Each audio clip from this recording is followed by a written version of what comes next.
So welcome everybody. This is how to perform a home inspection class, but we're a little early. So we're about 9 minutes. Officially, we're going to start in about 9 minutes. But while I have you here, thanks for coming early.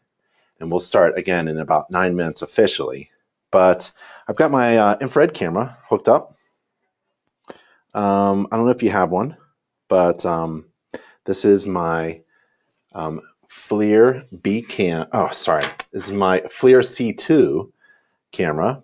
I used to have a FLIR B cam SD camera, but this is the one I prefer. Low resolution, inexpensive. Can't see everything like the expensive cameras can. I know there's some minimum standards that people recommend, but according to the International Standards of Practice for Home Inspectors, you're not required to use a flashlight.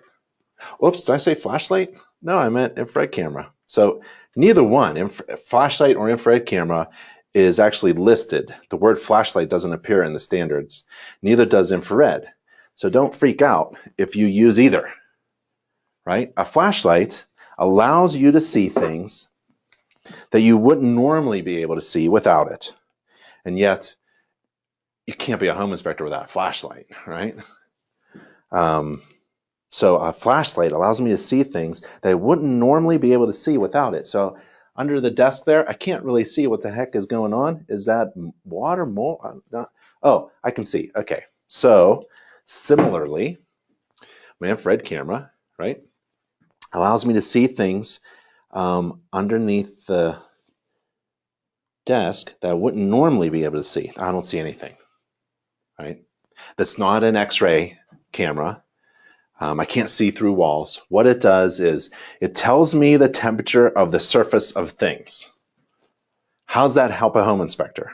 Well, if something is hot, that could tell me something. I could interpret that in a certain way. If something is cold, I could think of that in a certain way too. Oftentimes, groundwater that intrudes into a structure is cold. Groundwater is about 55, 60 degrees or so. So that's cool. This will pick it up. This won't tell you anything about temperature, right? It's a really great flashlight, high lumens, but this, it's kind of like a flashlight. It allows me to see things that I wouldn't normally be able to see without it. And can you tell me what's on the table, my tool table, right? I have two objects that are different from all the rest, right? There's actually 3 containers filled with liquid and water, but one is kind of blended into the background. You really can't see it, right? So if you don't know what you're looking for, sometimes you'll miss things, right? So what that means is what I'm trained to do, I'm infrared certified. That's a free online training and certification program through InterNACHI, infrared certified. And this device that I hold in my hand, I can tell that this thing is warm, hot, relative to the other things around it. And this is cool, right? Hot water, cool water. They look the same to my eyes, actually. But with this, I can tell that they're completely different, really, right? And there's a third bottle. This is my Windex bottle. And it's filled with water, much more water than the other things, but I wouldn't be able to tell it at all because it kind of just blended in the back. You can become blind to water intrusion. A big gallon of water, you wouldn't be able to even see it. If you don't know how to manipulate the environment so that things like substances like water pop out at you, as obvious as a hot cup of water or a cold cup of water, right? So one of the things you can do when you're inspecting with an infrared camera is turn on a fan, turn on the HVAC equipment, turn on the heating system, turn on the air conditioning, check the exterior or the roof, depending upon what time it is, in the morning or in the evening. And it's so much fun using the infrared camera. One, it's the wow factor, right? You simply just give your client one of these things. And I used to give my infrared camera to my client just to explain what I'm doing. And then I would, do you know this trick? You know, put your hand down on, you know, the countertop or the wall or something, and then let them look at it, right? And that's the hand signature. That's the heat from your hand. It's kind of cool. So there's my hand there. And when I remove it, and then they go, oh, and then I let them walk around the house using the infrared camera. I let them look at things. They don't know what they're looking at. And then I take it and I take a look for things, right? Water holds a ton of energy and it's slow to change its temperature. So if water intrudes into the groundwater, comes into the structure, into the basement, or maybe the rainstorm, it doesn't want to change its temperature very quickly. So what you do is you manipulate the environment, maybe blow some air across it or turn on the HVAC equipment, and that cool water will start to reveal itself. It'll almost just come right out like magic, right? Water also does a crazy thing. It's one of the substances that wants to emit a ton of infrared. It's like perfect for an infrared observer. It's one of those substances that just radiates out and says, here I am. You know, a ton of infrared signals coming off of it. So if you know those two things and a few other things through your training, you'll be able to use this device and perform a better home inspection. The FLIR C2 camera helps home inspectors do better home inspections, simply. And so don't freak out. It's kind of like a flashlight. And get trained before you buy one of these things. And you also have to have one of these. It's the companion to every infrared camera. It's a moisture meter.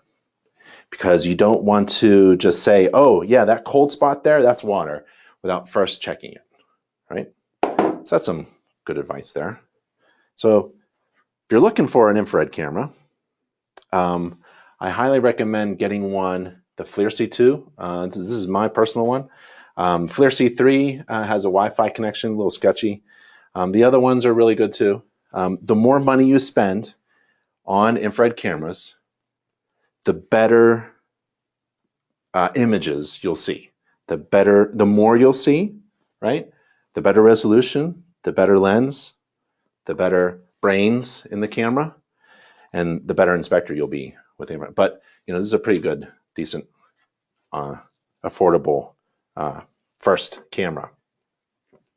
It fits right in your pocket too. It's pretty cool. So that's one of the things I wanted to share with you before class starts. And class is going to start in about a minute. So if you have any questions, please feel free to ask them. I'll try to get to them. They're going to pop onto my second monitor over here. So I may not see them, but I'm going to try to look over there and see the questions. So let's see. Joshua says, can you do a 1-minute synopsis of Brick Kicker? I see a lot of activity on the forum about it. Brick Kicker had their national convention. Brick Kicker is a great franchise. We know the owners. They're fantastic. They operate like a family, and they have great resources. If you want to go into the home inspection business, they have it all for you, really. As a franchise, you buy into the franchise. They had their national convention here in 2017 at the InterNACHI House of Horrors. I'm standing in our webinar room in one of the rooms, office spaces, at InterNACHI headquarters in Boulder, Colorado. In that direction is the House of Horrors, which is an entire house of 1,000 defects built under our roof. And they had their national convention here. And while they were here, they got into our video department, which is over there. That's another office.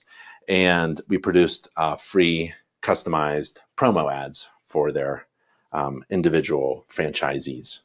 That's about all I know. Brick Kicker is pretty good. Let's see. Eric asks, does that overlay with a normal picture like the cat phone? I'm familiar with the cat phone, but this camera, infrared camera, the FLIR C2, when you take a picture, it snaps the actual image that I can see with my eyes and the infrared image.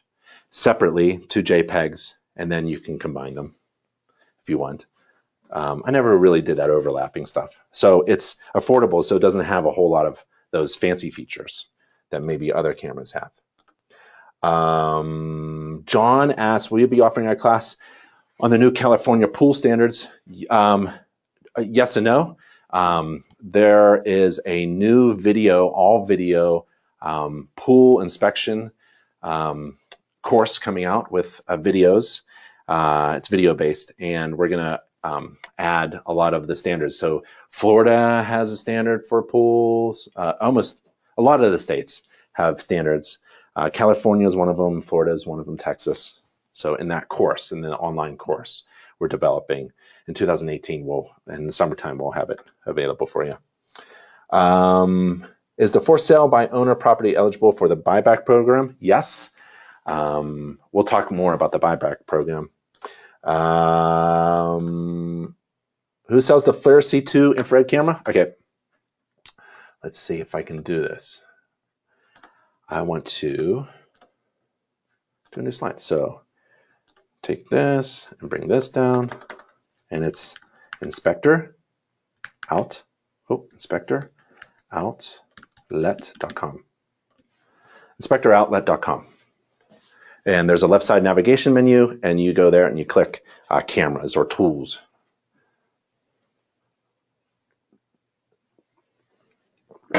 All right. So welcome to class, everyone. My name is Ben Gromyko. I'm from InterNACHI. That's the International Association of Certified Home Inspectors, world's largest organization of residential home inspectors, a big brotherhood of home inspectors. Thank you for coming to class. It's an honor to teach. If you need to contact me, I'm on the contact page, but there's the URL that you really want. It's NACHI TV, NACHI.TV, because that's where you get to register for the next free online class. All the classes are online, free, open to everyone, and live, so you can discuss and ask questions and interact. And we record every class, so they're also archived there as well. And today is January 30th, Tuesday, in the evening. We're going to perform a home inspection on this house. However, we're also, this is your time. And I wrote down a bunch of topics that we could talk about. These are the typical topics that I go over during one of these classes. It's not about only performing a home inspection, technically. So we're going to talk about how to perform a home inspection, but also I'll try to slide some software and how to write reports, business strategies. I was a home inspector for 12 years. Scheduling and time management, hiring inspectors or employees, branding and marketing. I got a lot of opinions about that stuff. I hope it's valuable to you. Calculating profitable fees. It's very easy. Handling complaints, standards and ethics, real estate agents, reducing your liability, anything you want. It's really up to you. So I'm going to go through this house, which has 82 defects. 82 defects in this house. I thought it was kind of fun. It looks like a really nice house on the outside. It's painted. It's really good, but it's got some problems. Vacant home. This is a cold climate, although it's relatively it's right in the middle of summertime. But you'll see some heating systems and some structural stuff from the Northeast. We have a free professional inspectors convention coming up in Atlantic City, New Jersey, April 28th to May 1st. And it's free for InterNACHI members and spouses. Go to nachi.org/convention and register for you and your spouse. Absolutely free. Everyone else pays. We're going to have a great time. There's hundreds of people. I think we're approaching 1,000 at least now. And it's going to be a really great time. We have some great presentations. Most of the presentations are taught by certified master inspectors. They're home inspectors. We have a real estate agent, a guy from SEO. A real estate agent is presenting about how to market to real estate agents, and a couple special guests. But yeah, it's a free convention. And we also have a large stage that holds 1,200, 1,400 people. And we are going to do large hands-on building science demonstrations. So It's going to be a lot of fun. Let me turn the light on. So come on by. It's really, I'll see you there. Every home should be inspected every year. Every home should be inspected, not just homes that are in a real estate transaction. Every home, every year. Why? Because out of the 130 million homes in the United States, 30 million of them have a defective heating, plumbing, or electrical system. 12 million have problems with water leaks. 4 million have experienced mold problems within the last year. 7 million have serious damage to the roof. And none of these defects were discovered until there was a home inspection, or it was too late and the homeowner found them when it was too late. That's why every home should be inspected every year. A home inspection should be a part of a homeowner's routine home maintenance plan. If you're in the cold climate, maybe in Canada, right? You should get your roof inspected every year to prepare for the heavy winter, the cold winter. If you have a flat roof, like a 112 slope, right? You need to inspect it in a cold climate. In a cold climate, you need to inspect it twice a year, before winter and after winter. Before winter to prepare, after winter to repair. Prepare and repair, right? If you're in the south, in the hot climate, you have to get those roofs inspected, making sure that they haven't blown off in a hurricane or melted off, right? There's a lot of deterioration a lot of deterioration comes from the sun beating down in a hot climate. Every home should be inspected every year. Consider this. If you recently purchased a 10-year-old home, it's likely that your home has many deficiencies simply because building codes have greatly improved since then.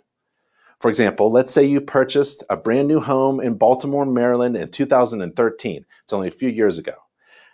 And it was built to code back then, right? Well, the requirement back then, the code was for ceiling insulation, R38, and for framed wall insulation, R16. Today, the requirements are R49 and R20. That's roughly a 25% deficiency in the amount of insulation, simply because the house was built according to code back then. Existing houses that are at least 15 years old, that were built to code back then, likely have major defects in their systems simply because of when and where they were built. That's why home inspections are so critical. And if you're a homeowner and you're looking to hire a home inspector, here's where you go, inspectorseek.com, to hire an InterNACHI certified home inspector. They're the best of the best. If you're a home inspector, new or veteran, doesn't matter, and you want to take advantage of everything that InterNACHI offers, that's your URL, nachi.org/everything. Go there. All right, let's inspect this house. Let me take a look real quick. Alejandro, how much do you think we need to start in this business for tools? You can get into the home inspection business for several $100s. I would join InterNACHI for $49 a month. I would buy a really good flashlight for about $100, high lumens. I would buy a GFCI tester. Oh, come on. Someone took my GFCI tester. Oh, you know what it looks like. GFCI tester and a voltage tester, a leak tester. Oh, I took him in the House of Horrors last night.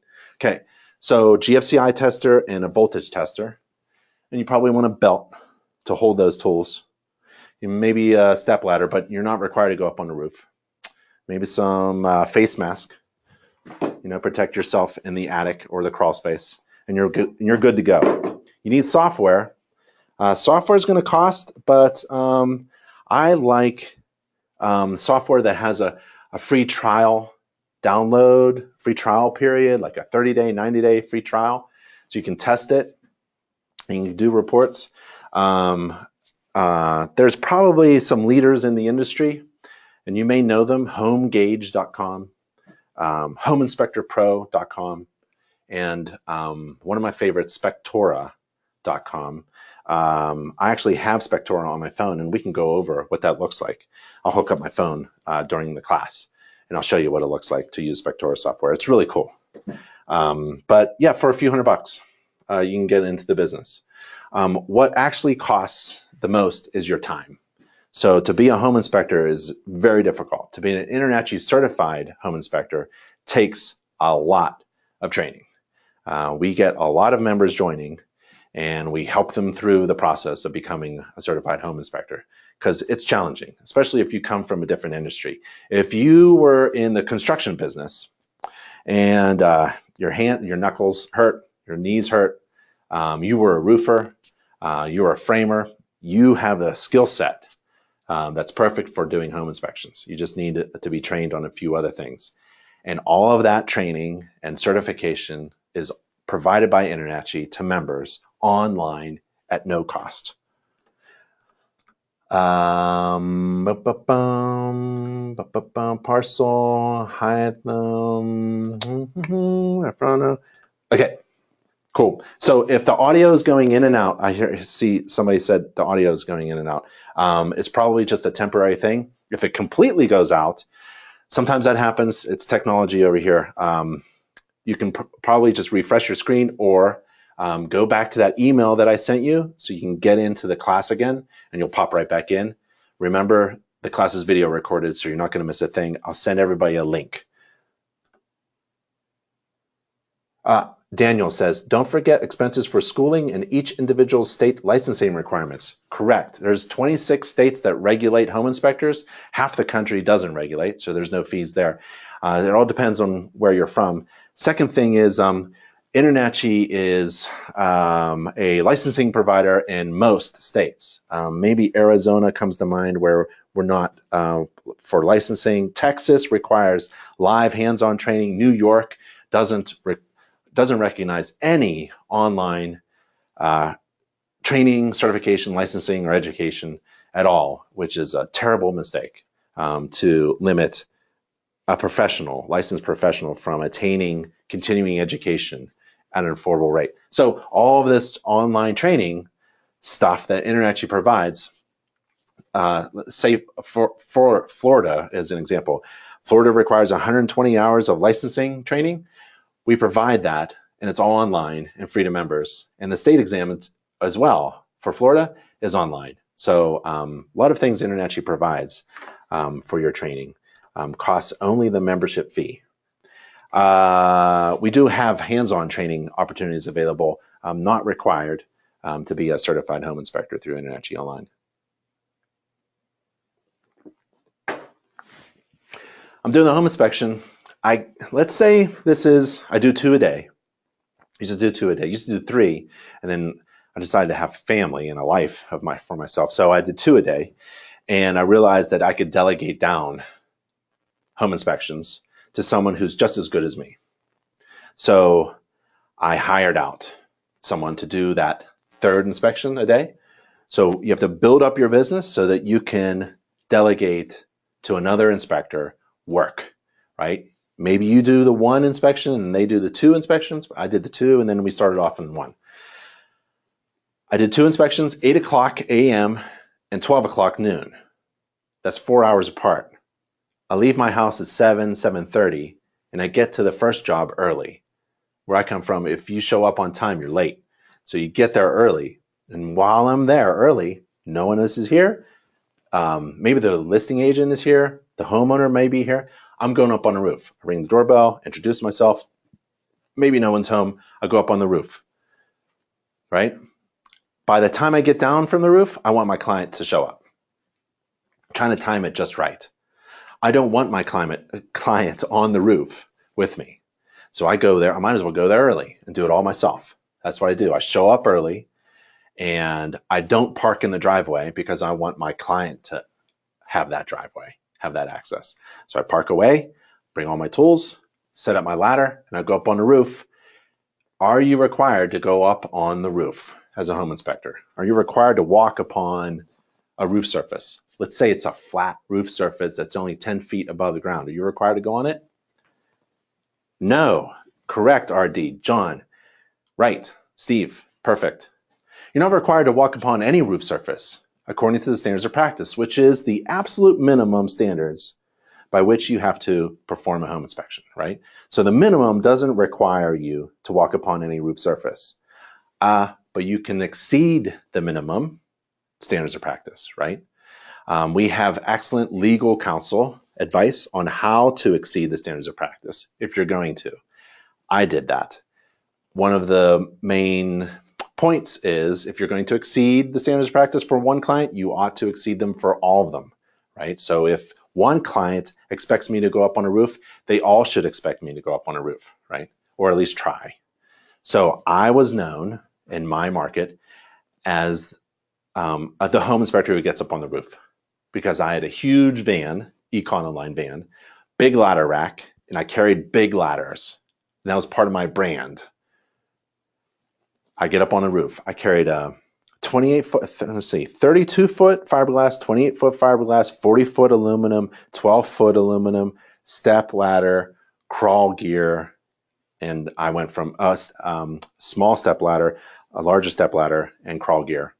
So I was all over the place. I'm getting up in there. I'm getting on top, and I'm going to inspect the roof from the top, and I'm going to take pictures. And I'm going to put these pictures in my report, which is the best marketing piece that any home inspector can work on. It's not your business card, it's not your flyer. Your website's really important, but this can actually be passed around. This picture tells other people looking for a home inspector why I should be hired, because I get up on the roof. That's my brand. Now, if you don't get up on the roof, right, you're not required to, and we're in the same market, you have a problem, because I think I have a better value proposition than you. If you don't go up on a roof and I do, and I stick pictures like that in my best marketing piece, you have to figure out then, we're friendly competitors, right? You have to figure out how to beat me in the market. Maybe you do drone. Maybe you use an inspectoscope, right? And use an extended pole, right? And inspect the roof from the safety of the ground, right? So we'll kind of have that fun battle. And that's what the brand is. My brand is what I do, who I am, what services I provide that are different from all the rest. My brand is the answer to the question, why should I hire you instead of this other fella or this other gal, right? So I get up on the roof and I make sure everybody knows it. These pictures are on my website. BigBenInspections.com is my fake, I now teach home inspector website. And I put that in my best marketing piece, right? Because by the time someone reads my inspection report, I want them to have enough information to decide on hiring me or not, right? So I need my inspection reports to look really good, to express my brand. Now remember, the standards of practice, which is at NACHI.org SOP, does not require you to walk upon any roof surface. And if you wanted to not walk upon any roof surface and yet inspect it as well as I do, go to inspectoroutlet.com and consider buying, it's called a spectoscope, which is a 35-foot, lightweight, very strong, extendable pole with a Wi-Fi camera or Bluetooth camera connected to your device. And you can inspect. You can zoom in, zoom out, snap images, record video, and inspect the roof or the tallest chimney from the safety of the ground, never leaving the ground. It's an excellent idea. That might beat me in the market. But while I'm up here, I'm going to take a look around and take a ton of digital pictures. Probably 50 at least. 50 pictures of the roof is probably a good idea. I'll probably do 300 to 400 pictures total and maybe some video of the roof. I take a picture of the ridge. I take a picture of every plane. Take a picture of every valley intersection where two planes meet. I take a picture of every flashing area where the roof intersects with something else, maybe a wall or a chimney or a skylight or a vent pipe. And also take a picture of every different types of material and all the penetrations and all the ventilation. Everything. Take a picture of everything, right? I can't put them all in the inspection report, but I'm going to take a picture of everything. And code, if you're wondering about what code says on installing this type of flat roll roof material, asphalt roll roof material, well, code is fairly silent on how to install different types of roofing materials. There's a few things, like roof coverings must be applied in accordance to the applicable provisions of this section of the code and the manufacturer's installation instructions. That's about it. So to know how something is installed well, you have to look at the installation manufacturer's recommendations or installation instructions, or take InterNACHI's roof courses, because we kind of incorporate that stuff into our courses. So you know how to properly install a roof. Why would you want to know that? So that when you're on a roof and you're wondering if this is properly installed, well, you've been trained on the manufacturer's techniques and recommendations. Code really isn't the greatest place to go for how to install a roof. There's really good code provisions, but it's kind of silent. The roof section is really, roof assembly is kind of silent. Roof covering, it's really up to you doing further investigation or having a ton of experience. Basically, the code says it has to be fastened down. The flat roll roofing material has to be fastened down to sheathed grooves. And Owens Corning recommends a certain kind of nail that's long enough to go through the plywood deck. And even though it looks waterproof, it isn't. You can't install it on roofs lower than 112. Let's see, I can unplug that safely. Hold on a second. Let's see if I can get this to work. All these things, you know, all this technology stuff. So let me get this, and then I want to show you something.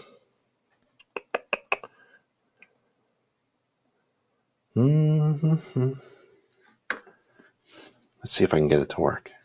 If I can't, I can't. Let's see. Hold on a second. Hold on a second. There it is.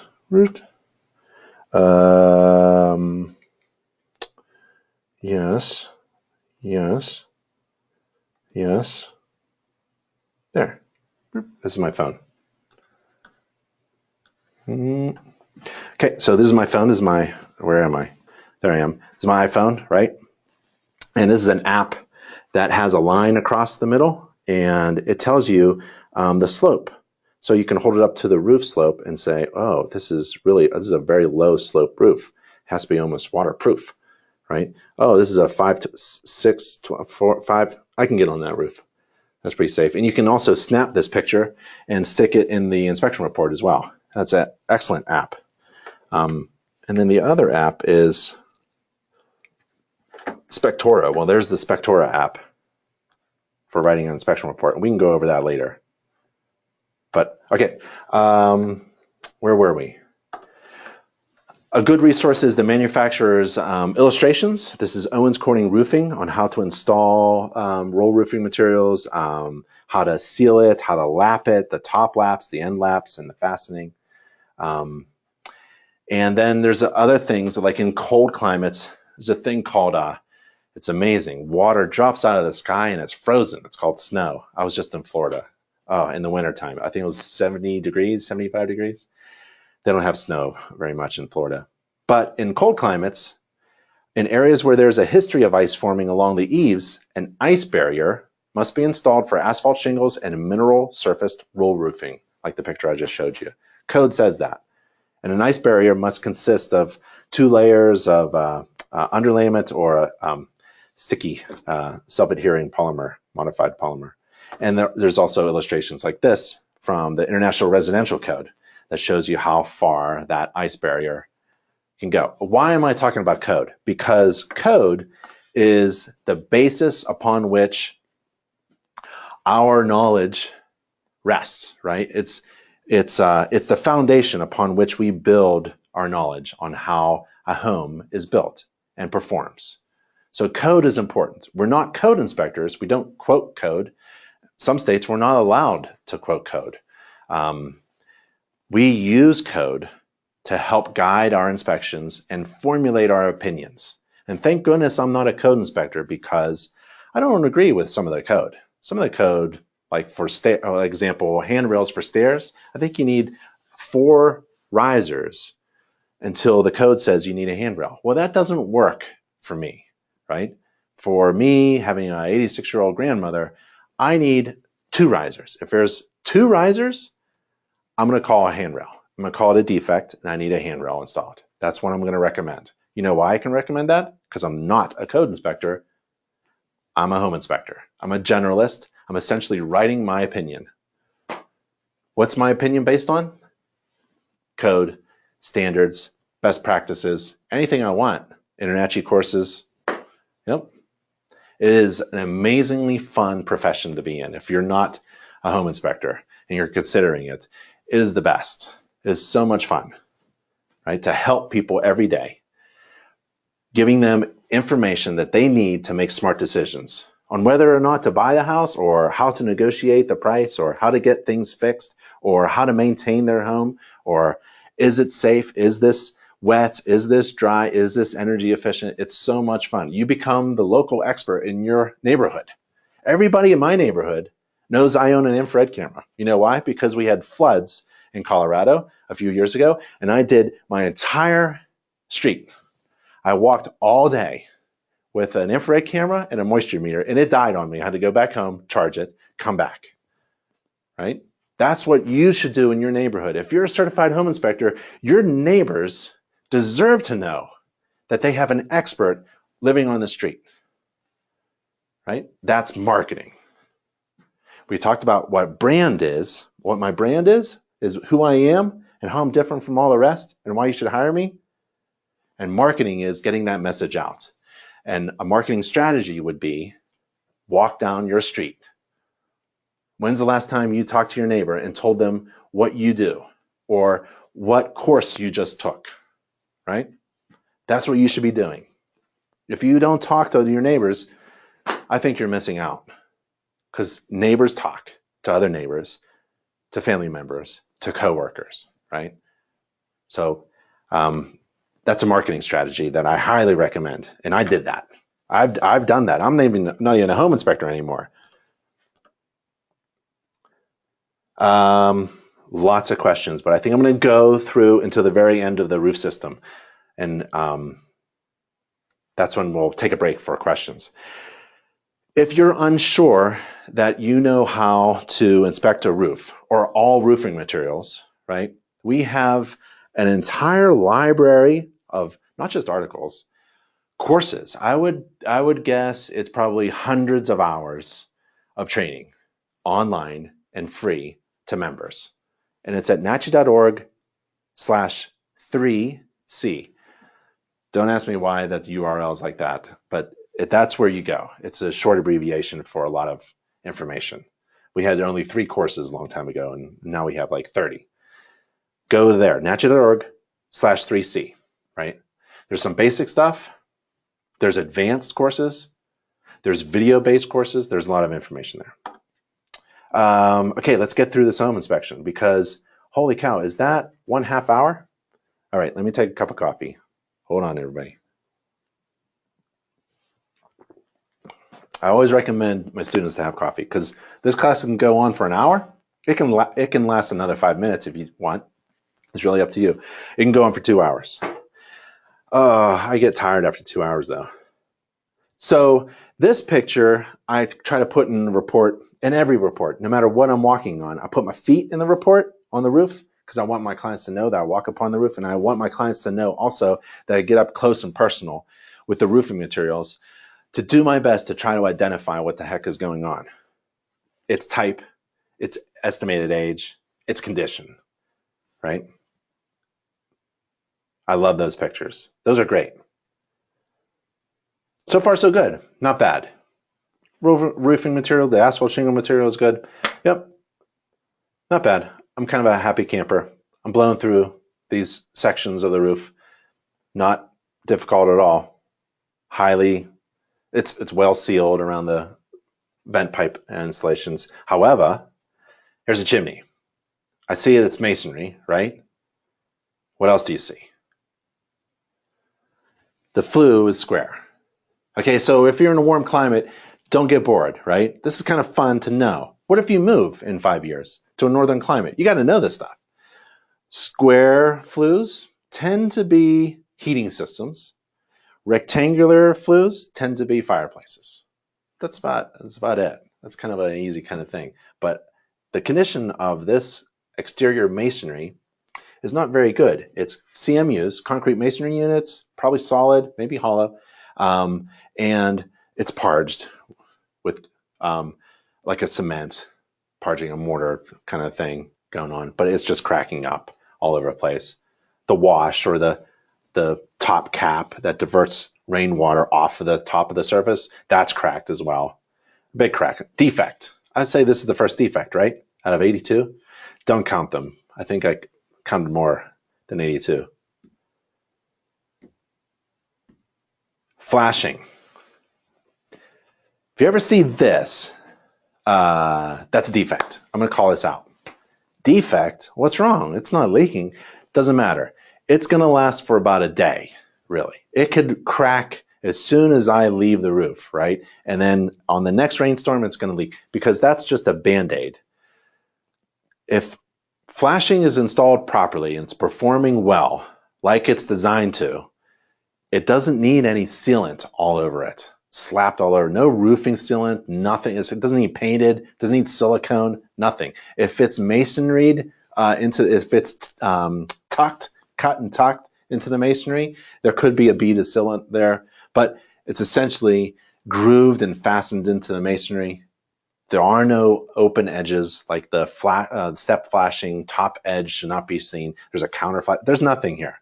I don't know what's going on here, but this is just a Band-Aid, and it's going to leak. Can't survive. If you needed to explain what a good installation is, or maybe the components of a certain system, this is an illustration from our gallery, nachi.org/gallery. We have thousands of high-resolution illustrations of just about every system and component you could find in a home and in a building.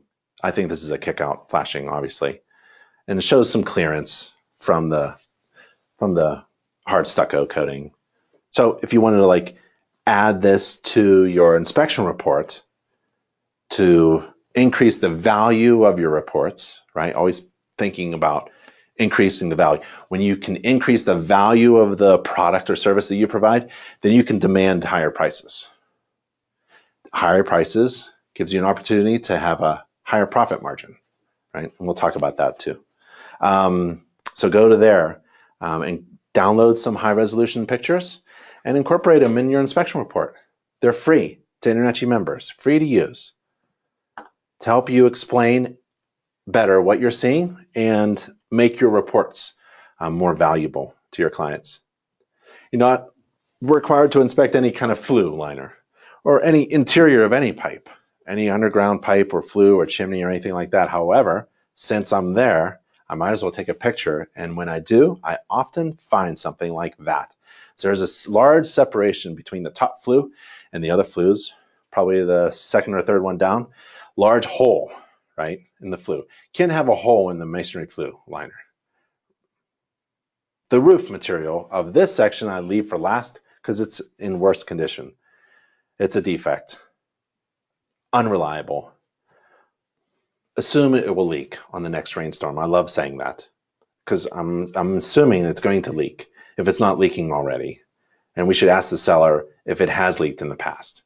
And it probably has. So that's a defect. I mean, that looks like the canyons on Mars. Poor condition.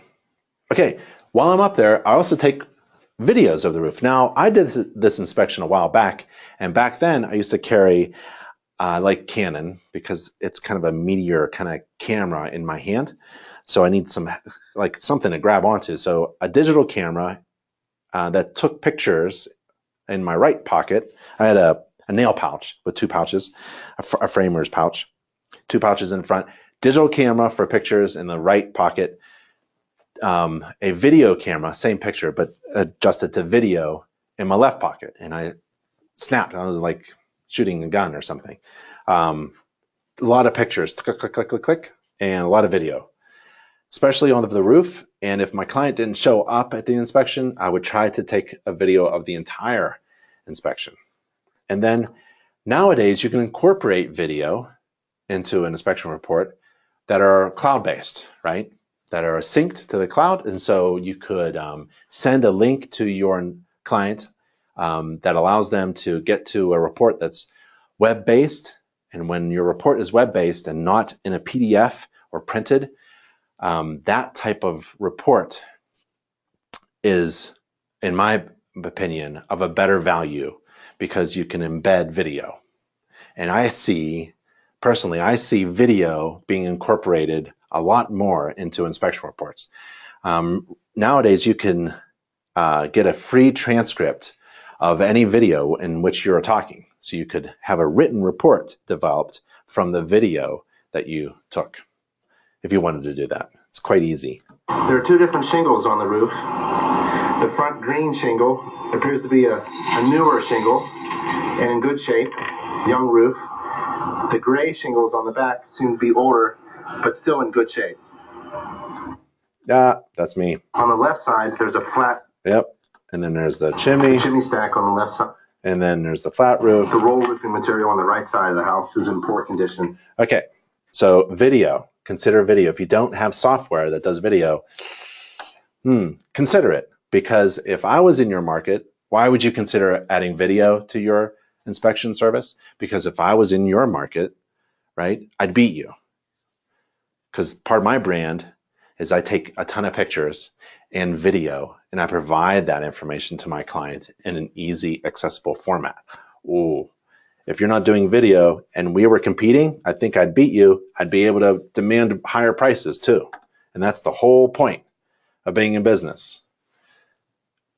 Money, right? If you want a good job, if you want to make a good living, get a good job, right? If you want to make a good living, get a good job.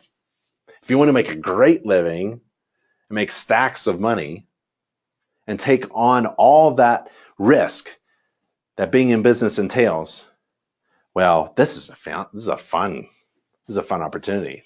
Home inspection business is really great. And InterNACHI provides everything you need to be a successful home inspector. And the first step is to join InterNACHI.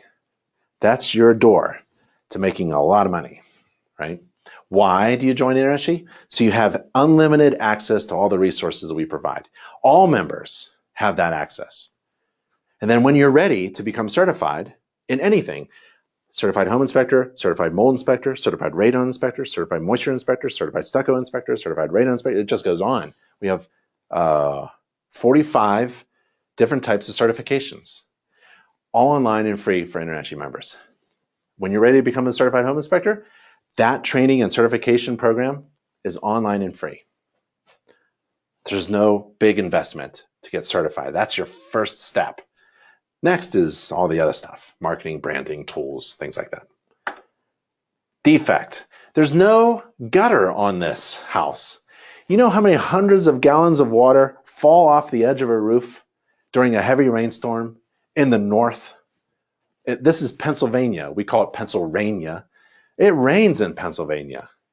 And there's no gutter? Well, look below it. The aluminum flashing was once painted yellow. It's now gray. It's been washed off. Defect, defect. Defect. Defect. All right? While I'm coming down off of the roof, off my ladder, I'm looking at other things. Gutters, eaves, right? Soffit fascia, vents, siding, windows, flashing, head flashing, right? Step flashing, counter flashing. And so I'm looking at other single roof covering areas. Oh, I call it roof covering because you never want to comment on the roof system because the roof system includes everything. Fasteners, underlayment, how the deck sheathing is fastened to the roof structure components.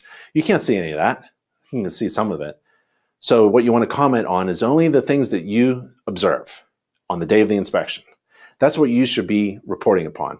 The things that you observe during the day of the inspection. I can see the roof covering material. That's what I'm going to talk about, the roof covering material, not the roof system as a whole. Roof covering material looked in good shape in this area, right, on the day of the inspection. That's a good question. Are you required to find all the defects in a house? Are you required to find all the... Well, home inspectors hired to find defects, so yeah, maybe a home inspector is required to find all of them. No, you're not required to find all the defects in a house. I think some clients who have buyer's remorse or who have a little problem may want to tell you that you're required to find all the problems in a house, but you're not, according to the standards of practice, right? You're not required to find all the problems in the house. You are required to report upon the material defects that you observe. If you observed a defect and you deemed it to be a material defect, which is a major problem, and you observed it and you deemed it to be a material, you got to put it in the report.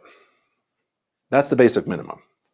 Now, if there's a material defect behind this and I don't observe it on the day of the inspection, that's beyond the scope of my home inspection. There are material defects all around me that are beyond my visual scope of work, because I'm not required to dismantle anything or tear apart anything or see through walls or anything like that. So there could be a terrible thing behind there, material defect.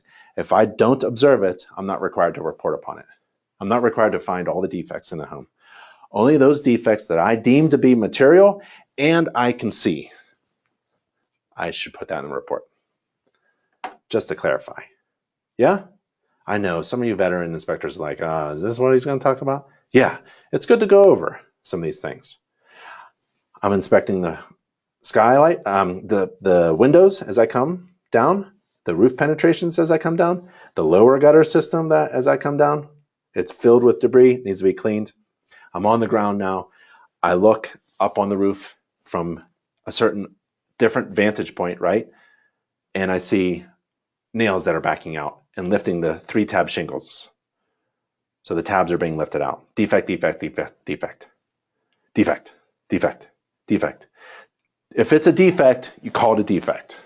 Don't let a real estate agent push you around and say, well, you know, is it leaking right now? Is it falling off? Is it really hurting anybody? Defect. I love that word. And for me, there's a few types of defects, and they're defined in our glossary. There's the cosmetic defect, which are like blemishes and flaws, a stain on the carpet or something, not part of the home inspection. No one really cares about it. However, if my client tells me, hey, you know, there's a burn mark on the carpet, I'll take a picture of it and I'll put it in the report for them. Minor defect is something that a homeowner could fix themselves. Like if I recommend replacing the manual old thermostat with a programmable one. Low voltage, no one's going to get hurt. Comes with instructions off the Home Depot shelf. Homeowner can fix that. Minor defect, replace that thermostat. That's me. That's how I do it. Major defect, that's a major defect. Because a homeowner can't get up on the roof. Most homeowners can't get up on the roof and know what the heck is going on and how to fix that. You need to hire a contractor. A major defect is a problem that a contractor would have to come out and fix, right? And a material defect is something that's going to have an adverse impact on the value of the home or hurt someone, right? Those are the kind of defects that I use in my inspection report. You may want to consider that. I'm on the ground. I'm on the ground and I'm waiting for my client to show up. Ideally, they would show up when I'm on the roof and I could wave to them from above, right? And I come down and I shake their hand. Nice big handshake, big smile, right? Don't come out with, hey, I've got defects. No, say hello to everybody. Congratulations for finding your dream home. I'm Ben from Big Ben Inspections. Thank you for hiring me. This is the first time we've met. You probably saw me online or got a recommendation, so thank you for hiring me. Well, we talked on the phone or we emailed back and forth. So this is a great home so far. Yeah, I really like it. Yep. Here's how I do it. I'm going to inspect the house, give you the report electronically at the end of the inspection, and we'll go over the problems that I find, if I find any. And you won't miss a thing. So you can come along with me, or you can go inside and have fun, take measurements and things like that, and look around and make plans on renovating. But I'll find you if I need to. And I like to show you a few things on the inside, like where everything is and how everything works. That's my pitch. That's basically my pitch, right? And I hand a bunch of business cards out to the agents if they're there and my client, just so they can remember my name. Sometimes they hire you and they can't remember your name. It's okay, right? If I can tell them about the roof, I'll tell them about the roof. That we have a couple problems. It's this and that and that. Major defect. That means you need a contractor to fix it. And I'll put it in the report and you can take a look at it later. I even took a video. That's what I'll say. I'll invite them to walk around with me throughout the entire inspection if they want. Some clients are right behind my shoulder, man. That's okay too. Some clients want to go in and out and see me. Hey, anything going on? Back and forth. That's great. My next move here, remember it started at 8. I got there about 7:30, a quarter to 8. It's about 8:30 now, 8:20. I'm done with the roof. I'm actually done with the inspection report. I'll talk about that real soon. I'm going to do the exterior. And I do the same pattern around the house, counterclockwise. I don't know why I started off counterclockwise, but I always go to the right. And I go around counterclockwise with a client, if they're with me, real quick, about a couple minutes. And then I tell the client to go in the house. I'll see you later. And then I go around, and it takes me about 15 minutes. So now I'm at 8:30, 8:45. You have to, if you're a home inspector, you become excellent at time management. Because remember, I've got a 12 o'clock home inspection, and they do not want me to be late. And I'm not going to be late. And I never had been late. Well, I was late once early in my career, and I actually gave away that inspection report because I was in the wrong city. I didn't even know where I was. Yep. Showed up 2 hours late, did a great home inspection. At the end of the inspection report, we just said, this is free. This is on us. That actually spread, that story spread through real estate offices, and they started hiring us. I don't know.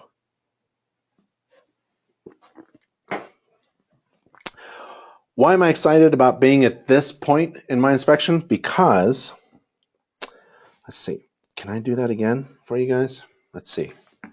Is it still here? No. Hold on. Where's your okay.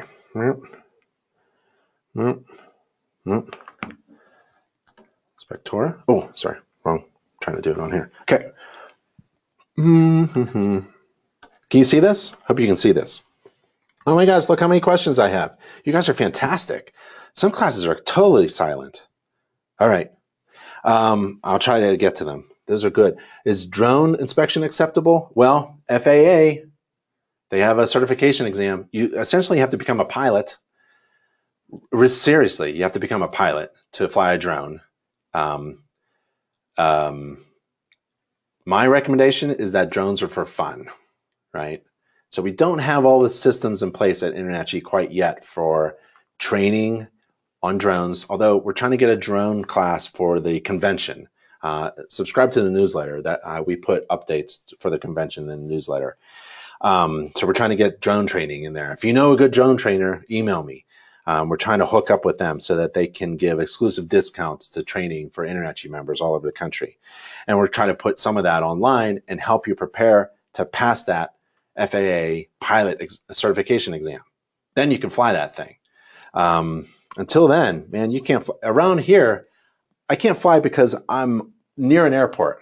Everywhere I go, there's an airport within 5 miles. That's a restriction. And there are gusts of wind. There's wind gusts of 30, 40, 50 miles an hour within 2 seconds. So I know that there's some drones that can manage that, but I'm not going to fly my drone into someone else's house. Third, I don't care if you have a 4K camera on your drone.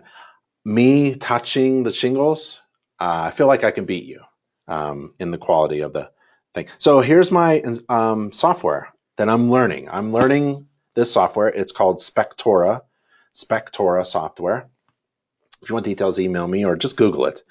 And this is a mobile app, and I like it because of the buttons. My fingers, I don't type. I don't do the thumb things like my daughters do. I need good fat buttons for my fingers. So I'm going to open up the residential report. I'm going to take a photo of the house. So let's just say this is the photo of the house, okay? That's the photo of the house. I use the photo. So that's going to be the photo of the house. It just showed up there. Inspection details. Well, it's like who was there. So my client was there, my client's agent was there, and I want to take a picture of my client, right? Okay, so there's my client, right? And was it occupied? No, it was vacant. And it was a colonial house, let's say. It's actually a rancher, so let's go back. And I want to take a picture of the house. So let's take a picture of the house, right? That way, all right. And maybe it's clear day. It's or maybe it's heavy rain, right? But maybe there's video. I want to take a picture of the rain. So this is the video of the rainstorm outside, and I want to document how heavy the rainstorm was and that there's water running off of that roof, remember, with no gutters? Yeah. So I'm going to use that video. That video is going to be inserted into the report right where I say the weather conditions, right? And those pictures are going to be right where I took them in the report. So if I take a picture of my client where it says client, take a picture, boop, their face is going to be in my inspection report. Roof covering. So here's some general stuff like how did I inspect a roof? Well, I inspected it from the ground and from a ladder. And I want to take a picture, several pictures really. There's one, and then another one. And then maybe there's a video of the roof. So there's a video of the roof. Well, this is all going right into the inspection report. Do you understand? Like where I'm inspecting, right? And so I could do this while I'm on the ground or while I'm on the roof. Let's say roof coverings. So I inspected it or not inspected it, or it's not present, or there's a defect. It's asphalt shingles. I could take a video. I love video, right? Oops, sorry. I'm going to retake that. It's very easy. So this is the inspection of the roof. There's a hole in the roof. Someone's going to fall through the roof. There's obviously roof leaking, and that needs to be fixed because that's a major defect. Okay, so that's going to be in my inspection report. Do you get it? Mobile devices allow you to fly through an inspection report so that if I am, why do I use mobile devices? I want to be efficient. I want to reduce my mistakes because as you can see, essentially my checklist is in my hand. I can't mess up. It tells me what to inspect: the roof covering, the flashing, the vent pipes, the chimney, the skylights. You know, is it present or not present? Is it a defect or not? And then I take pictures. And then by the time I'm here at the inspection report at 8:30, I've written the roof report. I've written the section of the report covering the roof. I'm done with the roof. Do you understand? I've taken my pictures, taken my video, I've inspected the roof, and now I've written it as well. I'm done. I'm not writing the report at night. I'm writing the report as I inspect. And at the end of my inspection, my report is also written. And with a click of a button, I'll send that completed written inspection report with pictures and video to my client. And I'm done. It adds it's a quality of life issue as well. It reduces errors because it tells me what I'm supposed to inspect right there. It adds to my efficiency, which is really important when you're thinking about calculating profit. And it adds to my quality of life because I'm not working at night, right? Because when I started home inspections, I wanted to start a family, but I wanted to make a lot of cash. So we had to go mobile. How to calculate a profitable fee depends upon how much hours you're willing to invest in the inspection.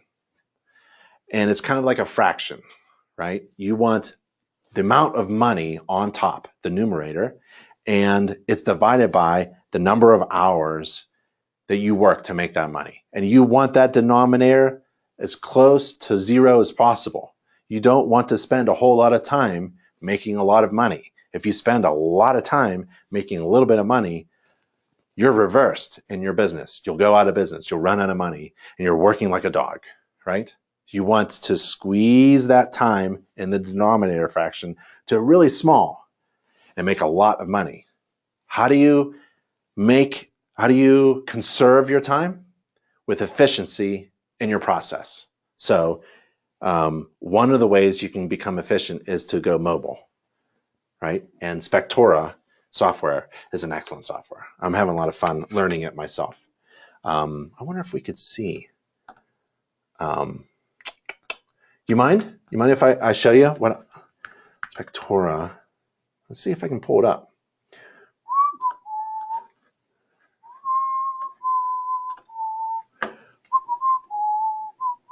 Oh, I wish I knew how to do this.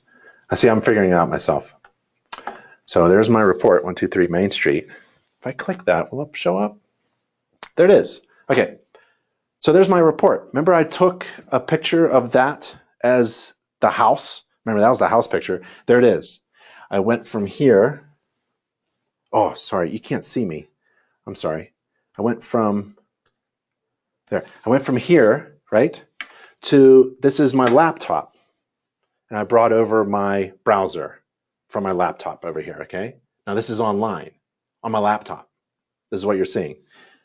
That looks like a freaking website. That's beautiful. There's my name, there's my face, there's my logo. I inspected 63 items already. Oh, I should have marked a couple defects. Defects comes out in a big red bubble with a number in it. How many defects did you find? You know, and it's a bubble right there. And there's my client's there's my client's face. There's the house, remember, heavy rain, and you can play the video. Of the rainstorm outside, and I want to document how heavy the rainstorm was, and that there's. Can you hear that? Water running off of that roof, remember, with no gutters. Yeah. So you've got the roof already there. Information. Remember, I took a bunch of pictures of the roof. There it is, and there's the video that I took. So this is the inspection of the roof. There's a hole in the roof. Someone's going to fall through the roof. This is the report. Roof leaking. I don't know. It seems to be fantastic to me. Okay. This is the inspection report. It looks like a website. It moves. It's dynamic. It has inspection information, digital pictures, and video immediately to your client. This is just amazing. I don't know. I really like this software, and I'm learning how to do it. And we're going to have a class on how to inspect the House of Horrors using this software because it's so fun and easy. Give it a try. I know that they have free trial offers on it. So, but the whole point is, it doesn't matter what software you use. I mean, there's a lot of really good ones out there, right? This is just my own personal one that I'm using. It does those things for you, makes you efficient, which is the most important thing, helps reduce mistakes because you carry your checklist with you. And that's why I like mobile devices. Man, if you are in the same market as me and you're saying that you'll have the inspection report available within 24 hours, I got you, right? I got my brand is better than yours. My service, my value proposition is better than yours. If I have a better value proposition, I can demand higher prices.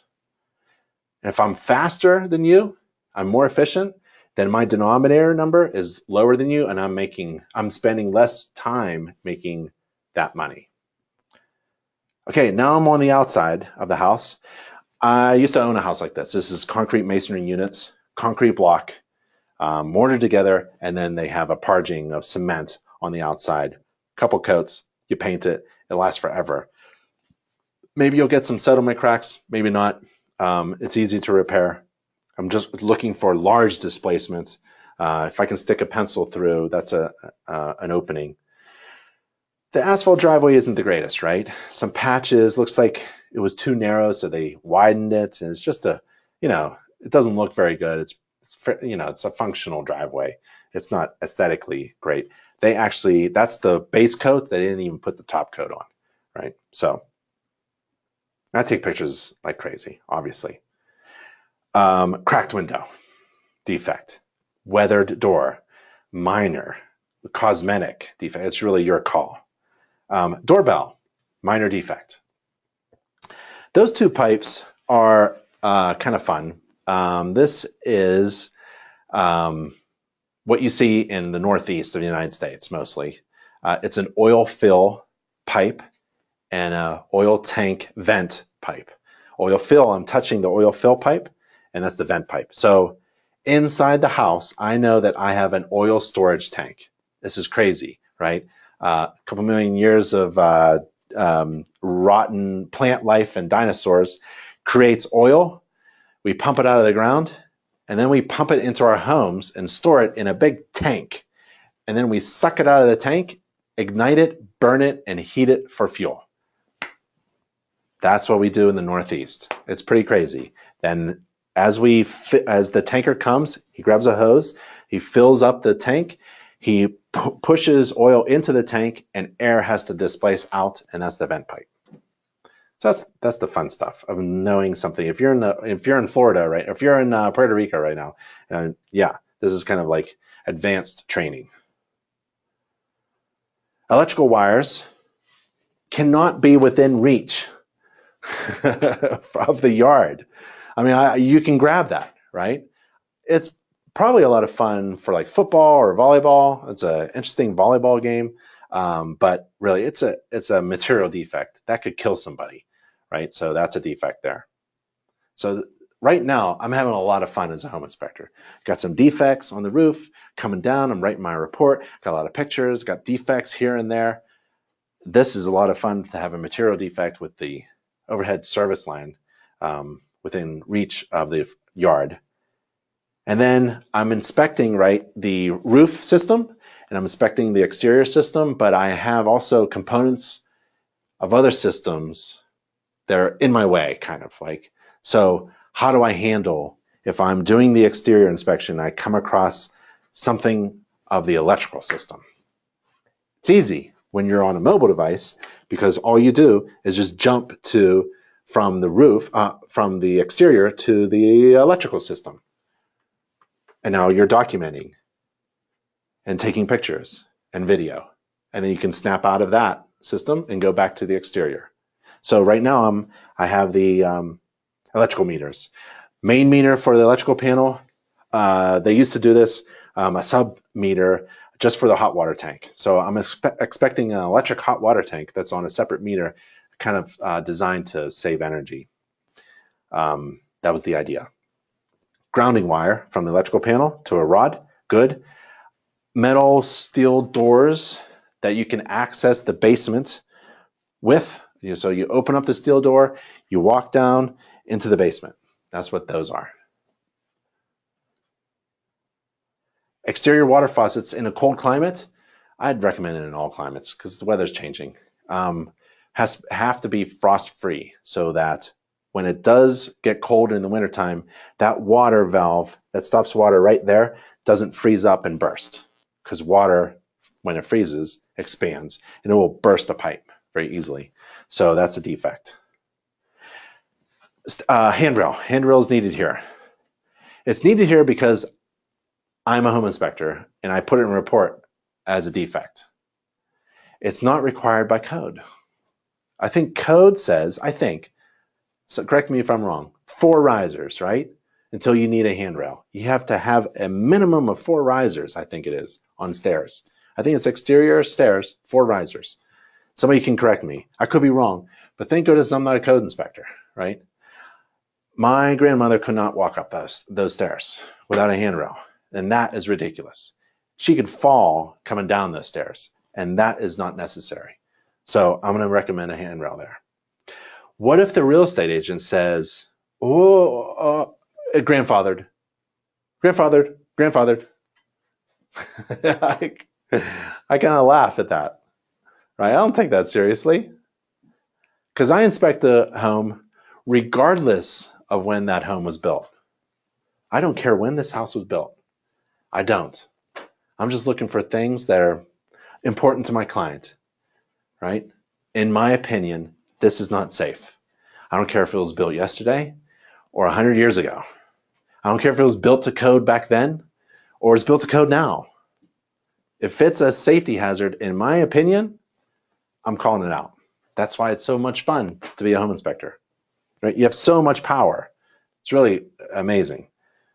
Oh, there it is. Handrails should be provided on at least one side of the continuous run of treads or a flight of 4 or more risers. Wow, that's what code is. That's ridiculous, right? So, in my opinion. Wood rot. So at every door or every window, I do the same thing. I do counterclockwise, right? So at this door, bottom left, bottom right, top left. And I'm looking for wood rot down here, or tread problems, or stoop problems, or step problems, or weather stripping problems. And on the top, it's really just header flashing or settlement. So wood rot. I'm looking for termites too.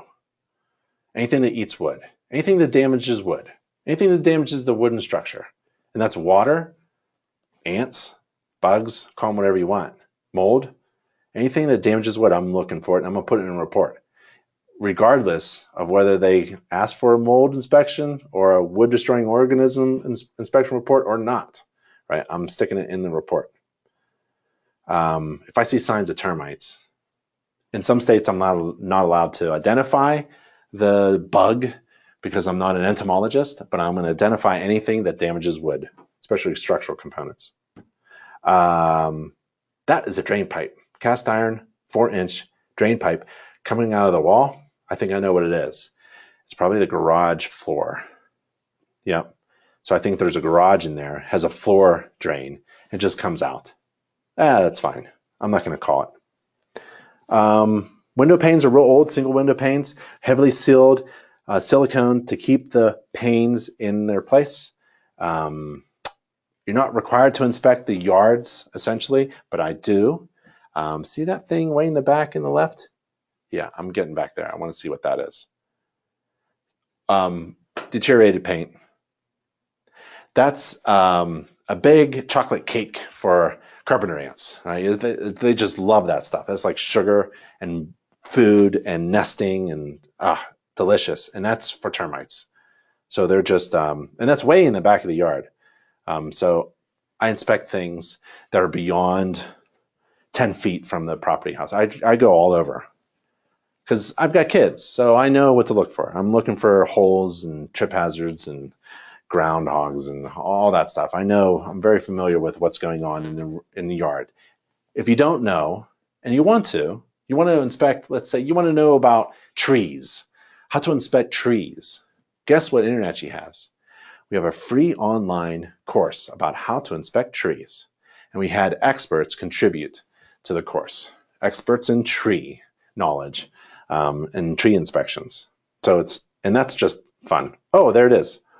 NACHI, here's how you find the tree course. It's free online to members, right? You go to our education page, nachi.org/education. You go into the search field at the left and you type in tree, or you type in radon, or you type in roof, or moisture, or any topic, or type in your state or province, see what comes up. So that's kind of fun. The shed in the back, hidden, didn't even see it way back there. It was about a half an acre back. Deteriorated, poor condition. Now you're thinking, why am I going all the way back there? This is only going to take me a minute. And a picture is worth 1,000 words. So it's not like I'm writing 1,000 words about this little shed. I'm going to take a picture with my inspection report on my mobile software, right? And it's going to be easy. Boom, it's in the report. Boom. Couple minutes. I'm not really wasting any time. I'm being very efficient. I'm back to the house and I see dense vegetation and a stump right next to the house. That invites wood-destroying organisms, infestation, and maybe there's a root thing going on, but these homes tend to be built really well. And now I'm getting to the meat of the home inspection. Roof, exterior, that's fine. But I want to take my client to the heating and cooling system. That's where all the fun is, right? That's the lungs of the home, if it's a furnace. So I'm all excited. When I see this, I know what this is. This is an old thermostats. I don't even know which one's the heating system. I'll figure it out. But don't be so hard on yourself, right? If you don't know, if a client is saying, well, let's turn the heater on, which one is it? And you go, I don't know. Don't guess. If you don't know, I had no problem saying, I have no idea. I don't know. Which one you want to try? Let's flip a coin. Top one. Okay. And let's turn the top one, right? The bottom one is connected to an old humidifier, I believe, in this house. We'll take a look. And it doesn't work either. So I would say that's a minor defect. The old thermostats just waste energy. You could save about $50 a month with a programmable, efficient thermostat. So a month or a year. And that's the old humidistat there. Okay, I've gotten way too far without answering any questions. So let's take some time, about a couple minutes, to answer some questions. Yeah, and we've done Get Out, an hour and 12 minutes. That's pretty good. And at this point, we're about an hour and so into the webinar. But at this point in the home inspection, excuse me, remember that it started at 8 o'clock? Down from the roof, shaking the hands, 8:30. Exterior, I did another probably 40, 50 pictures. So now I'm at 100 pictures, and I'm about 9 o'clock, right? The beginning of the home inspection is somewhat slow sometimes, right? Because you're getting a really good idea of the condition of the entire home when you look at the roof. The roof really is a great indication, in my experience, of what's going on in the entire rest of the house. If the roof is shot, the inside is going to be not all that peachy clean. So the roof takes some time and the exterior takes some time, but maybe I'm inside the house at 8:45. Let's just say I'm 8:45 before 9 o'clock. I've got to get going here. Right? So I don't want to double track. I don't want to inspect all this stuff coming up. Heating system, air conditioning, there's no air conditioning, hot water source, electrical structure. I don't want to do all that without my client, because my client's going to say, hey, can you take me through the house? And be like, oh, I got to do this again. So I'm going to grab my client. I'm going to tell them what I'm going to do. I'm going through this once, and I'd like you to come along. And I'm going to write a report as we go. And you pick out anything you want me to look at, and I'll look at it for you. That's always good. It feels like they're in control of what's going on, but actually you are, because remember, you're trying to get that denominator time really small so you can make big money. Sorry, you're in business to make money. You're going to do good. You're going to do well by doing good things, but you can't stay in business if you don't make money. So you have to make money, unless you're running a nonprofit, incredibly, you know. You have to think of these things. Time management is another one of them. So I'm excited to be here, standing in front of this. I know I'm on time. 8:45. I'm 45 minutes into it, and I'm at the heating system. I'm good. Questions. Fred says, New York also does not recognize online CE. I know, it's absolutely terrible. It is the worst thing that a state can do for their citizens. There are barriers set up by the state to prevent affordable, easy access to continuing education, so that licensed professionals in that state can grow in their knowledge, skills, and abilities, and continue to learn to provide better services for their clients. Nope. No, that's not a good idea in New York. No, we don't want it to be online and affordable. Nope. have to be expensive, and you have to sit in class. You have to blow off work and sit in a classroom all day. That sounds like fun. Alejandro, what about California? I love California. I don't know what that means. Love California, especially Southern California. San Francisco is a really cool place. Don't forget liability insurance in some states like New York, $250 license. States that regulate professionals love fees. Yeah, yeah. So let's gather up all the fees you can think of, assuming you can take the majority of your training and certification and licensing through InterNACHI. You're really, $1,000, 2,000. Let's say $5,000. Let's just go crazy. $5,000, right? That's pretty, like to start a profitable business in a couple months for $5,000. Not bad. I can't think of another company that can do that, where you can go from any background into another industry and dominate within the first year for $5,000. You can do that. I know you can do it because I did it, right? So I want to share how I did it. It was a while back, but the industry really hasn't changed. Some of the technology has, but the methods by which a business is run hasn't changed since they started creating corporations. Insurance is a decent expense as well. Right. So if you go to nachi.org/insurance, that's InterNACHI's insurance partner. That's an insurance company that provides E&O and liability and business insurance for home inspectors, and they recognize InterNACHI members. And I believe the policy is that they recognize them because InterNACHI home inspectors are well-trained and certified and are required to take continuing education and are backed up by online agreements and other kind of liability reducing resources that really insurance company love. It's easy. We have so many resources to handle a complaint, for example.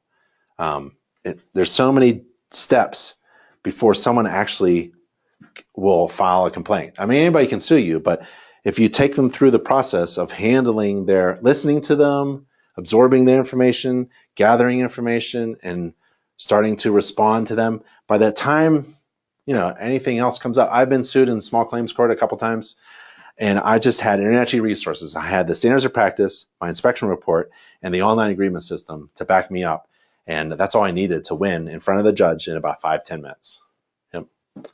So you don't have to really worry about that. Now, if I was in a regulated state that required insurance, InterNACHI has an insurance partner, right? nachi.org/insurance. Let's see. Is there any information on developing business plans? Yes. So I think it's worth it to create a slide here. You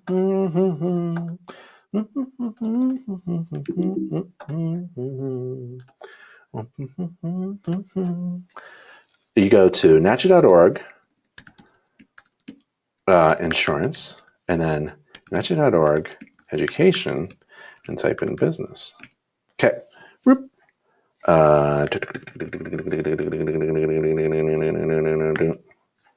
So that's where you get insurance. Quote, real quick. I think they said to me last time I talked to the insurance company, it was $1,500 is a good estimate on a national scale. It's like $1,500 to $2,500, depending on who you are and where you are and all that stuff. You have to get a quote though. nachi.org/insurance and nachi.org/education. And you go there and you type in business and the home inspection business course, which is free, online, and open to everyone. You don't have to be a member. It's open to everybody. Is a good resource. And they have, that course goes through the traditional conventional business plan. Some folks favor writing a business plan. I'm not all that crazy about all the details of a business plan, but it's a good exercise so that you start to think about all the components of your business. And I bet it helps you become faster in developing a successful plan, because there's probably a lot of things you haven't thought of, especially if you've never created your own business and run it, right? So, You need something to work from. And there's essentially a checklist, an online checklist to develop a home inspection business, a successful one. And all the resources that InterNACHI provides are integrated into that course. It's an excellent course. Excellent course, if I have to say. Thomas, got it. RD, no. Jessica, drone inspections. I think we talked about this before. For me personally, drones are fun. If you were in my friendly competition, we met at every month at the InterNACHI chapter meeting. We had coffee. I'd be talking about how you're, flying drones over people's houses, and running into trees and stuff. And you can't take a picture up close because you're afraid to get close to a roof. And you'll be talking to me about slipping off a roof and getting up on a ladder and hitting an electrical line with a ladder and electrocuting myself. We'd have a lot of fun. But the point is, what does your client want? Client wants to know the condition of the roof. And if that means you're doing drones, good. For me, I want to get up close and personal because I've installed roofs with my hands and hammers and fasteners, right? And I know how to install a roof. And if I can just get up there close, I'll be able to tell how this roof was installed. So I have that knowledge, right? That I need to kind of get up there. I'm almost like required. A drone picture with 4K resolution just really isn't me, right? So we'd have fun in competing in providing the value to our clients. Would you be hired, or would I be hired? Right? Ladder guy, walk on a roof, or drone lady, right? That's fun. In fact, I recommend spying. Here, spy on your competition, inspectorseek.com. So go to inspectorseek.com, type in your zip code, and spy on your competition. See what their website says.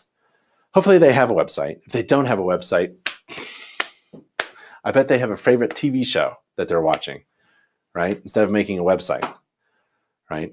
That's what you want, actually. You want all of your competition to have their favorite TV show, and they binge on watching old TV shows, or I don't know what they do, right? I just got a TV this year just to watch the Steelers, and they didn't go to the Super Bowl. So I'll put it away. I won't watch it until next year. I have no use for a TV.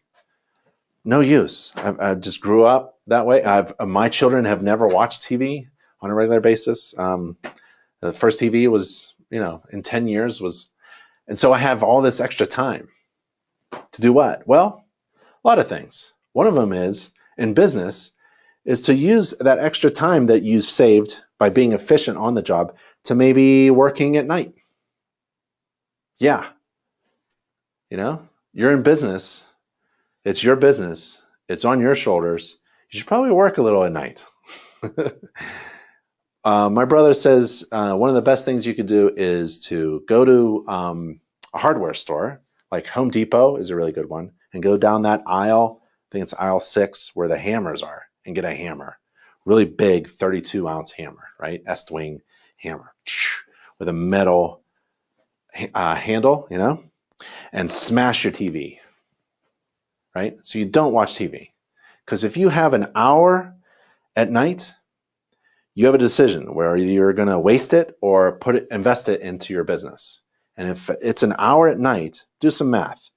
Hour at night, 5 hours a week, 20 hours, right? 20 hours a month, 240 hours a year. 240 hours divided by 40-hour week, that's 6. That's 6 weeks, full-time, 40 hours a week, that you're ahead of your competition at the end of the year. Your competition is eating popcorn and watching their favorite TV show, and you are 6 weeks ahead of your competition in anything you want: marketing, business strategies, training, continuing education. You're 6 weeks ahead. That's a month and a half ahead of your competition. It's like hiring someone for a month and a half to work 40 hours a week, 6 weeks on marketing. You know how far you'll get in your business, according to the people in your local chapter? They'll be wondering why you're doing so well. and you'll be asking them, what's your favorite TV show, right? Get them hooked on TV. That's probably the best advice you can give to your competition. Sometimes I do this. I get off track. I don't even know what I'm looking at here. Andrew says, what do you think about using a drone? I think we've covered that, right? Okay. Terry, do you exceed the standards of practice on most all things, or are you selective in the things you exceed? Legal counsel, Mark Cohen, InterNACHI's legal counsel, advises all InterNACHI members. If you're going to exceed the standards of practice, exceed it in the same way for all of your clients, right? So I try to get up on the roof. And if I can't get up on the roof, I tell them I usually get up on the roof, and I couldn't. So here's what we're going to do. We're going to inspect it in different ways or disclaim it. That's an example. Daniel, what do you think about drone inspections? I think we answered that. What was that roof slope app? I don't know. Let's see. Pitch Factor. PITCHFACTOR. Pitch Factor. What is the slope roof app called? Pitch Factor. What is the name of the app you just mentioned? Pitch Factor. How do you walk that line of providing the best inspection for your client and not turning off their real estate agent at the same time? Oh, agents, right? I'm working for my client. My client pays me. I'm working for them. I'm biased towards them, their needs. They come first. There's no such thing as a deal killer. It really isn't. I don't know how it started or who keeps going on and saying that name, but it's just we don't kill deals. I'll give you a reason. There's hardly anything you could say that can kill a deal. If a deal doesn't go through, it's likely the real estate agent's fault because they just haven't found the right buyer for that home. And that wasn't the right buyer for that home. If the deal goes south, there was something else going on. It's hardly anything. I'll tell you why. Because by the time they hire you, by the time you shake your client's hand, right, at the inspection for the first time they meet you, right, they have fallen in love with the house. Because imagine about 3-6 months ago, they started looking for a home online and looking for a real estate agent and looking for a bank and working to get their finances ready, right? Getting pre-approved, find the right real estate agent, maybe the second one, maybe the third one, driving with them in their car, going to offices, open houses. Months are passing by, right? Online, Zillow, online resources, emailing people, submitting documents, submitting bids, right? Finding the right neighborhood, finding the right school system, finding the right street, finding the right house. They found the right house. They put a bid on it. It was accepted and they're ready to go. They hire a home inspector to tell them what? Is there anything really wrong with the house? That's all they want to know because they've fallen in love with it. They've already made plans to renovate the bathroom and the kitchen and build a deck on the back. Their hearts are in it. There's hardly anything a home inspector can say to kill that deal.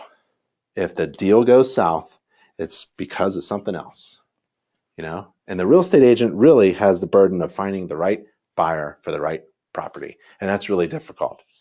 I mean, I give them a lot of respect. To work for that commission. It's a lot of work, right? You should respect your equal professional. They're licensed, they're a professional, and so are you, right? They have clients, and so do you. I never call my clients customers. They're not buying pizza from me. That's a customer. They're not buying a hammer from me. That's a customer. I have clients. I have a client base, just like that real estate professional. They're regulated. I am too. They're certified. I am too. They took exam. I am too. I take 24 hours of continuing education every year. I don't think a real estate agent has that kind of requirement. So you're probably taking more CE than they are, right? That's a requirement that you beat them on. So think you're not a deal killer. Lift your head up high, shoulders back, chest out. You're professionals. There's nothing I'm going to say that should kill this deal. If it goes south, there's something else going on. Because these people, my clients, love this house. They told me when we met in the driveway, right? Now we have a hole in the roof. Hey, that's not a deal killer. It's a hole. You hire a roofing contractor, you patch it, a few $100, you get to live in the house still, right? Or maybe you negotiate it away. That's your job. Yeah, I never pulled a punch with a real estate agent. I actually fired a real estate agent once. John was his name, big football guy. And yeah, we told him he's fired. We're not going to work with him anymore. He was like, well, he didn't understand. Like, well, you can't fire me. You can't fire me. My broker hires me. No, well, you don't understand it. We're not going to work with you anymore. If we see you on the job thing, we're not going to do the inspection because you're so terrible to work with, right? And it's really fun to say no to agents and no to clients too. Sometimes a client just isn't the right client for you, and you have to say no to some people. Don't just keep saying yes. Maybe in the beginning you got to, grit your teeth and say yes and take anyone's business. But it comes to a certain point where you're feeling confident and you don't throw any punches. And I love it when a real estate agent says grandfathered. Well, that's grandfathered. Or you're a deal killer. That's a good one too. Yep. So I think it's possible to have a really good relationship with a network of real estate professionals. That's actually where all my business came from, because my goal in my business was to have 30 real estate agents who worked well with each inspector. Because if 30 real estate agents, half of them closed on a house a month, that's pretty good work from my home inspector, right? So that was the goal. That's where all my business came from. So we had that. We had that opportunity. That doesn't ladder look like 3 feet, but it probably wasn't. Don't look, right? Can you recommend an inspection drone? No. Sorry, Ben. Study unit is about to begin. I know. The video recording is available. It'll be online in InterNACHI TV tomorrow, and I'll email a link to everybody. What cloud-based reports are there? I would say all the good ones have cloud-based reports. That's simply where we're heading. Nobody reads a printed out one, although this is how I did it. This is exactly, I'm not lying to you, this is how exactly I carried a printer to the kitchen, set up the printer, and I printed out every report in black and white. And I had a fast printer, a couple minutes, and I had a 50, 60 page inspection report printed out. I did this on every inspection and a summary report.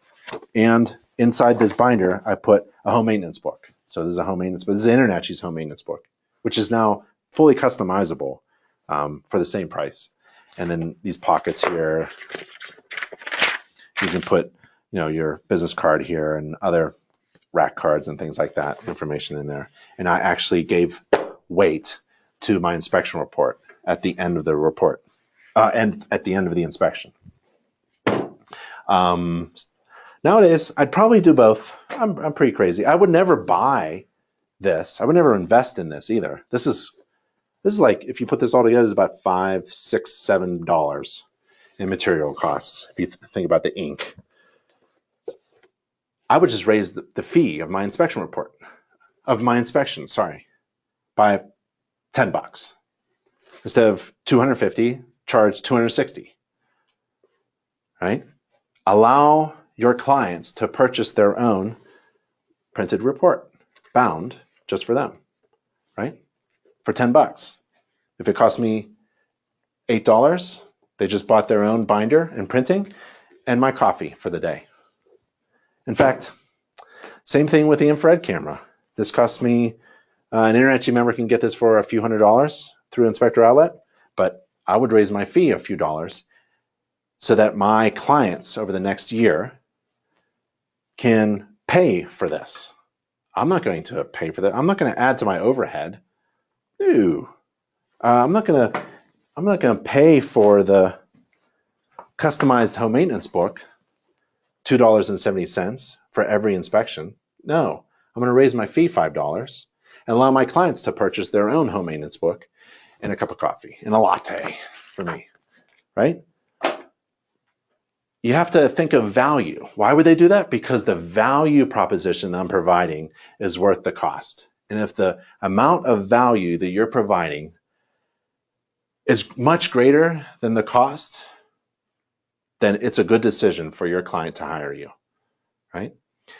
It's also works in business too. So if the value of InterNACHI is overwhelming in relation to the cost, $49 a month, then it's a good decision for your business as well. That's why we provide a ton of stuff for all of our members for one low price. Same thing with your client. You have to figure out how to create value. So in my business, I was the guy who had tall ladders and got up on every roof, and also had free home maintenance books, and I bound and printed the report at the end of the inspection, every inspection, and an infrared camera. I used to do free thermal infrared scans on every home inspection. Free. I never sold a $150 service, ancillary service, but I just added value to my core service, home inspection service. If I can add incredible value for a good price, then I'm going to win in the market, and I'll be able to demand higher prices than you, who's watching TV or State of the Union. So you have to think of that. How are you going to beat me? You're going to beat me in the market by providing incredible amount of value. I'm not wearing a watch. Do you know you should look up, can I give you homework tonight? Look up the word commodity. Commodity, right? We're essentially in that business, or we don't want to be, right? Commodity is something, a product or service that's interchangeable with all the rest of them, right? And a good example is a watch. Ever go to a store and go to the men's jewelry and look at all the men's watches? The secret is that it costs about the same to produce any of the watches. So it costs a certain amount of money to produce this cheap watch for $10 and this really expensive watch for $500. Did you know that? It's about the same. It varies, right? But it's essentially the same.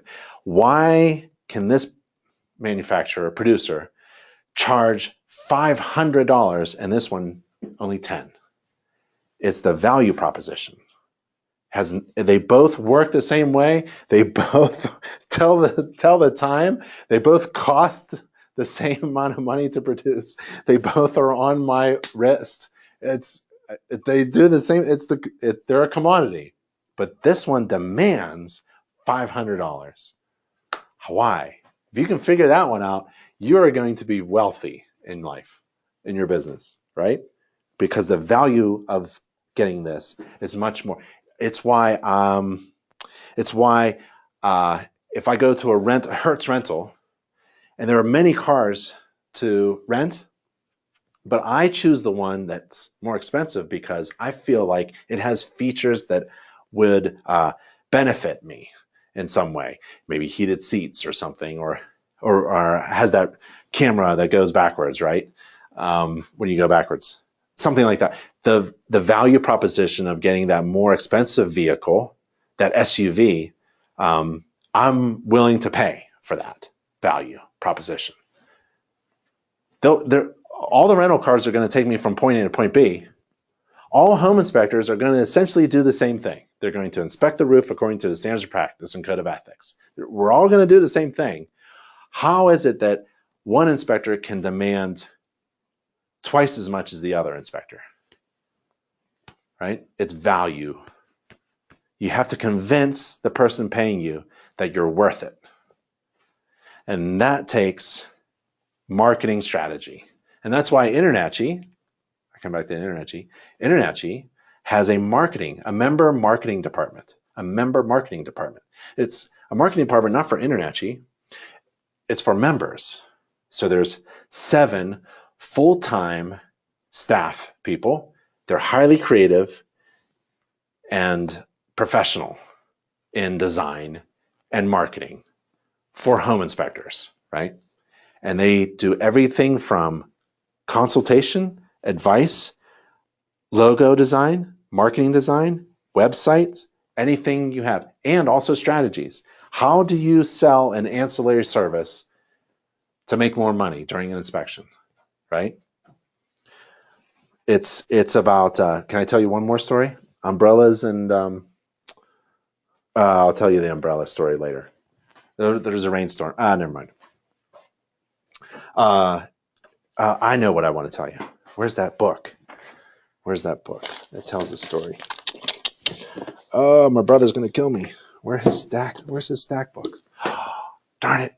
I took more things out of this area recently. Let me take you to a URL. I know the URL. You're going to love this book. It's a free book. I think that's it. Mm-hmm. Yes. Da, da, da, da, da. Okay, so there's a free book that you can get. It's called Stacks, which means you're going to make stacks of cash. It's written by the founder of InterNACHI, my brother, Nick Ermico, and it's a home inspector's guide to increasing gross revenue. And there are some excellent keys in there, strategies, tips to increase gross revenue. Don't be stuck making the same amount of money year after year. Always be thinking about increasing your gross revenue.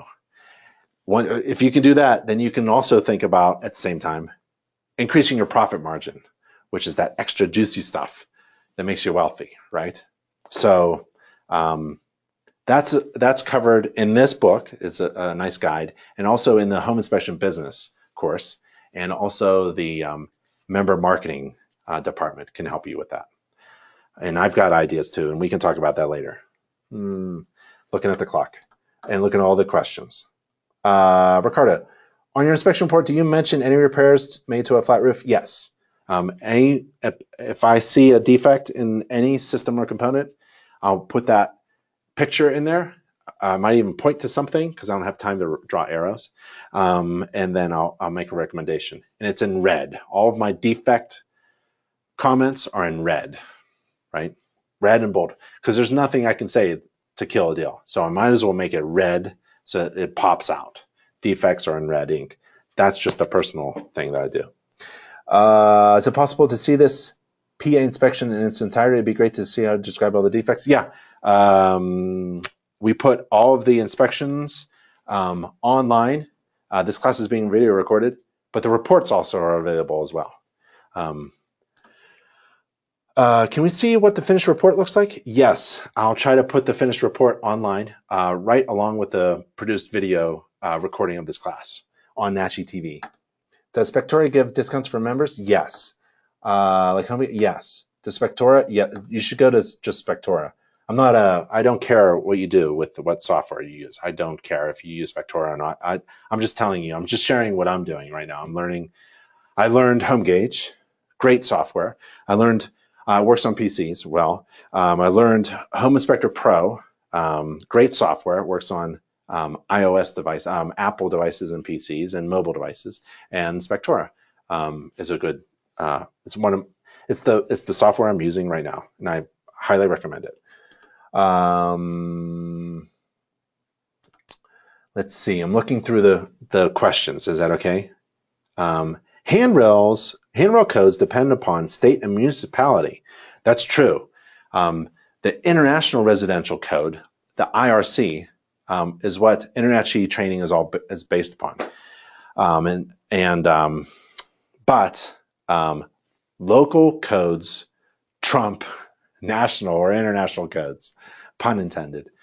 Local codes overrule all national codes because it's up to your local municipality, your township, your county, your state, on how on which codes, if any, are applied to construction standards, right? And it's really the authority having jurisdiction. Ever hear that? AHJ, your authority having jurisdiction. Your township code inspector really has authority. So the 2018 IRC says the dryer vent pipe, they changed the dryer vent pipe to be longer. It's not 25 feet, now it's 35. because they were making these big McMansions, right? So they need the dryer vent pipe length maximum to be longer. So they just changed it in the code. Let's make the code longer. Instead of 25 feet, 35 feet. And then we'll shorten it with the bends, 90-degree bends and 45-degree bends. The local township inspector may look at a code, national code, and say, nope, in this township, we don't care how long it is. It could be 100 feet. And that's it. You got to live with it. That's the local authority having jurisdiction.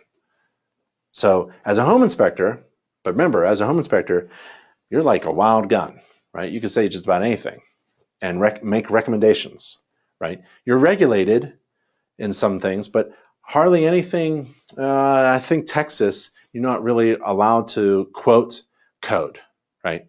So that's one state that regulates it that I know of. There might be other states. Other than that, you're basically a free bird to say whatever you want based upon your opinion. And I was probably one of the best, easy call on that one. I don't think that's safe. I don't think that's right. I'm calling it out.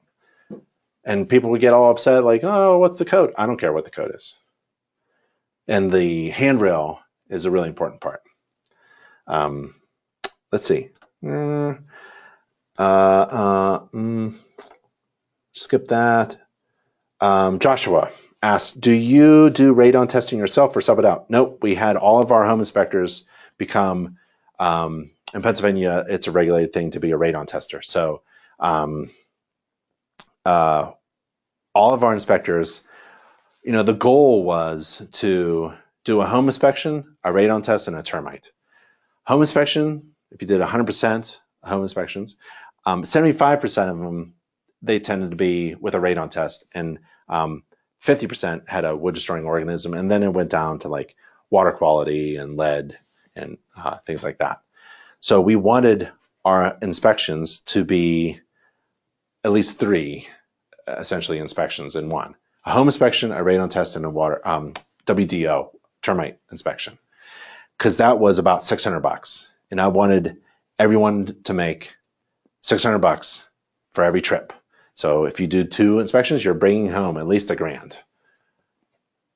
If a home inspector is working for you and they're bringing home $1,000 gross, that's pretty good. You can figure a lot out with that kind of gross revenue coming from one home inspector. And you do that by ancillary inspections. You can keep increasing the rate of your home inspection, right? We were up to, I think, about $400. Some are doing $500 for a home inspection. Well, if you add ancillary inspections, that's like gravy. That's like profit. Ancillary inspections are profit, almost pure profit, if they don't take more time. If they only take a few minutes of your time, then that's probably a really good idea to offer that ancillary service. And you have to offer it. And if that means getting your folks certified in radon, that's the way to do it. Yep. Mold was really big too. I was impressed by mold. I still remember my first mold inspector. I wasn't doing mold. I was doing a home inspection. And here comes this person coming in, pump thing, air, something, and out in like a half an hour. And I asked, how much did you just make? It was $350. I'm like, what? Yeah. I almost immediately became a mold inspector, right? That person was making just as much as I was in a heck of a less time. Well, what am I doing? Doing a home inspection? I should be doing mold. So it's really dependent upon the services that are in demand in your area as well. You have to figure that one out. You're welcome, Patrick. James, Spector, right? Parcel. Thanks for the information. Got it. Pitch grade. Yep. Don't use drones. Pitch grade. Would you go over the paperwork that your client signs? Does it protect you from liability? Does InterNACHI have sample customer forms that we could view? Oh man, InterNACHI has like a legal Zoom for home inspectors. You want to go to? Oh, I should write it. Hold on. Here. Oh, I know all these URLs. Come on. Boop. So you want to go here to find everything that I'm talking about. If you can't find it, just go there. That's probably a pretty good start to find everything. NACHI.org/insurance. NACHI.org/ Documents is for the legal documents, and NACHI.org/online agreement is the main online agreement system that you want to take a look at. It's a free online agreement system. It's the agreement that you send to your client describing your services and cost, and they sign it, and you get it back. And then you go to the house. You don't step on the property until you get some kind of document signed, that agreement. And it's fully customizable. It starts with templates, and then it's customized to your company, to your service, to what you want to provide, ancillary services, and what your local business attorney tweaks on the agreement. You should have a local business attorney. They know all the judges. They know all the magistrates. They know all the other attorneys and lawyers, and they know local things that you don't. So getting in business advice, it was really good for our business. We had a local business attorney giving us advice, and it really helped out in a couple of situations. Questions? Wrong. Agents have CE requirements too. Right. But it's 12. My point was, InterNACHI CE requirements are 24 hours a year, right? Ask the next real estate agent that you meet, what are their CE requirements? It's going to be about 12 every 2 years, I bet. Which one's more difficult? To be a home inspector is much more difficult. James, can you just? I'm sorry, I'm skipping a couple guys, okay, and ladies. Do you give all the pictures to the client? Parcel asks. Yes, I give all the pictures, all the videos, everything to the client. Totally transparent. What if you took a picture of a hole in the roof and you forgot to put it in the report, but you gave the picture to the client? Well, geez, I don't think that's going to happen. Really? Is that then you need to slow down and do your reports slower, right? Because if you're making that mistake, then you need to go backwards a little bit, right? Cancel the next home inspection and do a little bit more training and more practicing on how to write a report, right? If that's your fear, right, you have to get over that, right? So take as many pictures as you can and put them in the report as many as you can, but provide all that stuff. The secret is most people don't read the report. They give it to other people to read and share. They're at work. I just got a home inspection yesterday. Look, they gave us this entire thing. Really? How did it go? Pretty good. And they jump right to the summary. He found a hole in the roof and took a picture of it. That's about it. And they look through this. It's not my client that looks through this. It's my client's friends and family members and coworkers. And they go, I'm looking for a home inspector. This home inspector is pretty good. It's a marketing piece. It's my best marketing piece. And it's really designed not for my clients. It's like counterintuitive. It's designed for my clients' friends and neighbors and family members and coworkers, because they're going to pass this around. My best marketing piece is going to be passed around to everyone in my client's base network. That's what this is for, right? So that's what I learned after a while. No one actually reads my inspection report. My clients don't read it. They look at the summary. My summary is really good. The agents love it, highlights the major things, major defects, material defects, these things that need to be fixed or attended to or negotiated over prior to moving in, right? And they are going to move in because, again, there's hardly anything I can say that killed this deal. Okay, I think we should keep going. Do you want to keep going? It's been 2 hours. Whatever you guys want. You want me to keep going? Yeah? All right. Oh, really? New Jersey is 40 hours in 2 years? That's excellent. That is really good. Guess what InterNACHI is? 24 hours every year, right? So we have to be an InterNACHI home inspector is one of the highest statuses you could tell another professional. Seriously. I mean, it's difficult to get in. The examinations are really difficult. Certification is tough, It's not easy. And then you have to maintain your status as an InterNACHI certified home inspector, but doing 24 hours of continuing education every year, Now, the nice thing is InterNACHI provides all that stuff, hundreds of, I think we're in thousands of hours of CE online and free for our members. But yeah, so if you're getting in a battle with a real estate agent about professionalism and continuing education pops up, I've got a good speech for them. I take a picture of, so this is an oil-fired furnace, right? I talked about the oil, right? I just think it's crazy that it sucks. That red box turns the oil into a mist, ignites it, flames shoot inside a barrel, like a refractory box.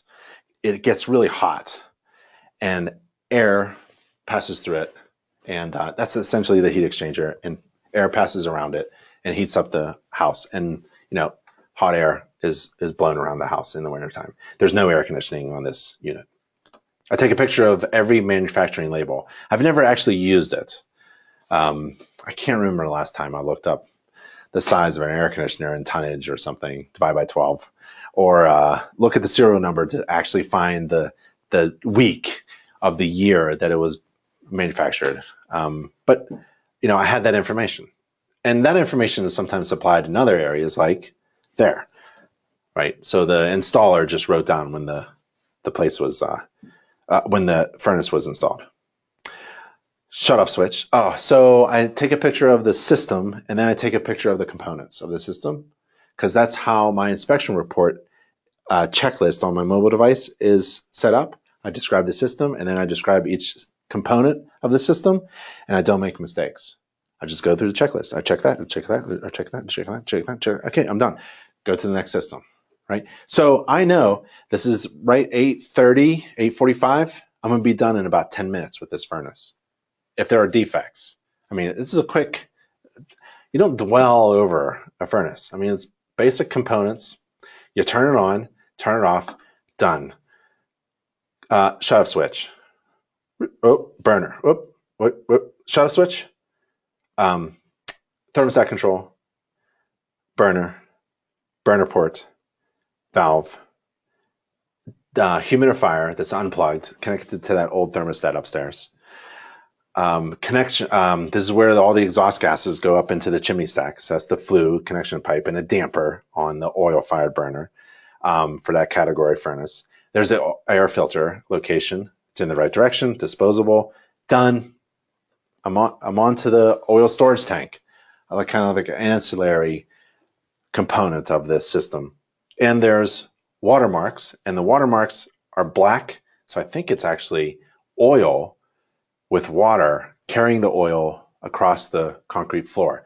And it smells like oil. And it looks like there's oil too. The belly of the storage tank for the oil is often rusted completely and wet with oil. Often. There's a lot of leaking oil tanks in the United States, inside people's homes. This is not a good indoor air quality issue.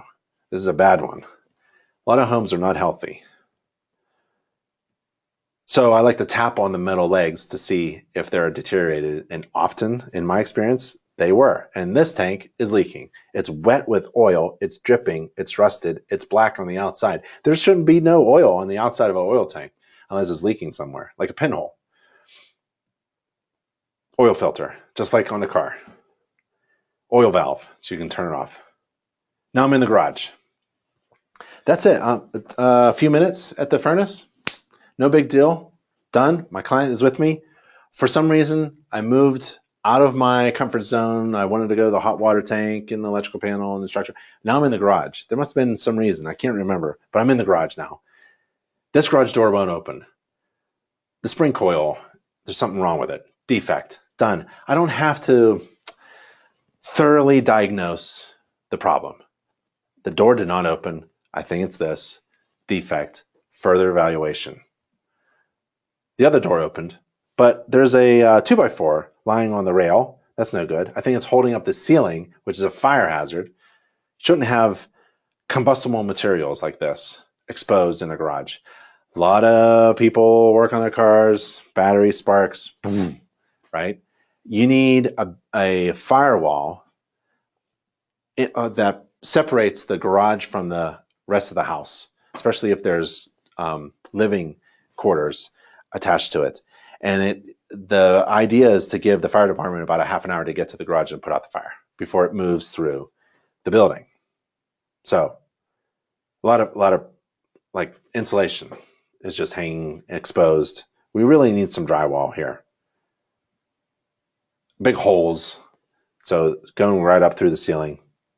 So the garage must be separated from other areas of the house. And to separate a garage from the house and attics, there's a material, and it has to be at least a 1/2 inch gypsum board, drywall or equivalent, on the garage side. And we don't have any of that in the garage.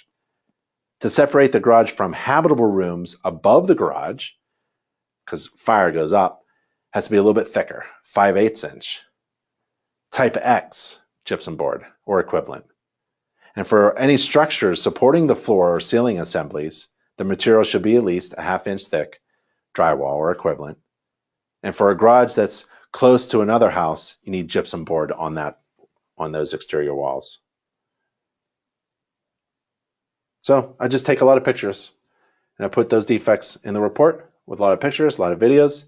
And when I'm done with this garage inspection, I'm actually done with that section of the report as well.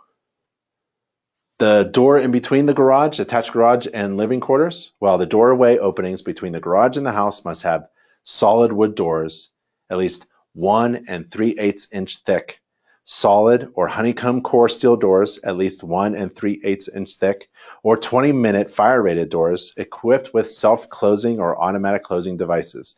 And you got to look for a label to identify this type of door and look for a self-closing device. Water faucets in the garage should be frost-proof, and that should be, there's a missing handle. Big deal, but defect. Windows, doors, garage receptacles, all receptacles in the garage should be GFCI protected. There's a section, my favorite section in the IRC, International Residential Code, 2018, describes AFCIs and GFCIs. And the interesting thing that switched from last version of the IRC to 2018 is the receptacles within 6 feet of the top inside edge of the sink bowl and outside edge of the bathtub or shower stall. They got the inside and outside in there. It's kind of fun. And every receptacle in the garage, all garage receptacles. The other thing is kitchen counter receptacles need to be GFCI protected, but also the outlet for the dishwasher. So that section, E3902 from the 2018 IRC. Plastic on the window as a replacement. And there you go. The garage door itself, the rails, are held up by these little pieces of wood with hardly any fastening. I mean, it's so weak. It's incredible. So it's a homemade job right here. It's not a professional installation. And the door itself is rotten. There's some settlement cracks with the large concrete lintels, but I'm not concerned about it. But I'll note it in the report. And there's that floor drain. Remember the drain outside? There's the floor drain, and it's clogged. Doorbell. That's a defect, minor defect. It has not public water, but a well. And the well is somewhere outside, buried, I don't know, so I'm going to mark it. I didn't see it outside. Remember, I walked the yard, didn't come up. So I don't know where the wellhead is. They have to get that information from the homeowner or the seller. All new systems, all new components. New bladder tank, really nice. Valves, components, everything's new, dated. Perfect. Turn it on, turn it off. That's the main water shut-off valve. That's water coming in. Now I think of water going out, sewage going out. There's the clean out.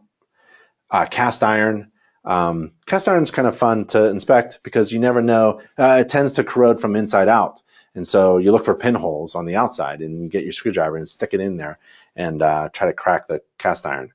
If I break something during a home inspection, I don't take responsibility for it. I'm there to find things that break in my hand. That's my job. And that is a leaking toilet flange at that cast iron drain. The valves are all leaking as well, old water shutoff valves.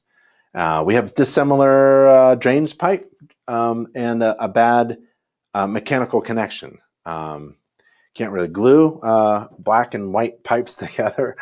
They have to be connected together mechanically, and there's certain UPS labeled connection fittings with the metal in the middle. Well, it's in the plumbing course. That's leaking. That's leaking. That's leaking. That's leaking. That's missing. Hot water. So whenever I find a leaking valve, it's real easy with my mobile device. Just go to plumbing, valves, leaking valve, picture, and location. If I can do location real quick. And I don't type anything. Oh, I forgot to show you. But you just, the voice to text feature is on every mobile device. Hot water source, 50-gallon hot water tank, electric. There's electric line, grounded, dated, sized, shut-off valve. TPR valve is not extended to the floor. Easy defect. It's not leaking. Electrical. Electrical, you're not required to remove the dead front cover. You're not. It's hazardous. Don't do it. I tended to exceed the standards of practice in this way for all my clients. 30 amp shutoff valve for the hot water tank, which is on an energy saver meter. The idea was that the hot water tank would heat up water at night when no one is using it, and then it would be used during the day without turning on. It doesn't work anymore. That kind of system, hot water is used a lot. Domestic hot water is used a lot all the time during day hours and evening hours. Main shutoff is identified, 100 amps. One finger is 100, two fingers is 200, and so on. That's not allowed. You have to tie two 20 amp breakers together with a piece of copper wire. Don't remove the dead front cover. It's hazardous. But if you do, you can take a look at, I like to look for debris inside, maybe some paint spray on new homes. Don't want the doorbell inside the electrical panel. Don't want don't want anything inside the electrical panel, really. You want it nice and clean. You don't want water. You don't want mice. You don't want double taps. You don't want overfusing where you have a big fat breaker on a small wire. And we can go on about the grounding wires and the neutral wires under the same fastener lug. But yeah, that's what I picked out. So I find those defects and I put in a report regardless of the age of the home. Those are bad, unfocused pictures. So take your time in getting a good picture. A picture's worth 1,000 words, except pictures like that. You can't even tell what's going on. There's the grounding wire. There's the bonding wire. I'm on. So electrical panel is probably 15 minutes. So now I'm thinking like, oh man, this is like approaching.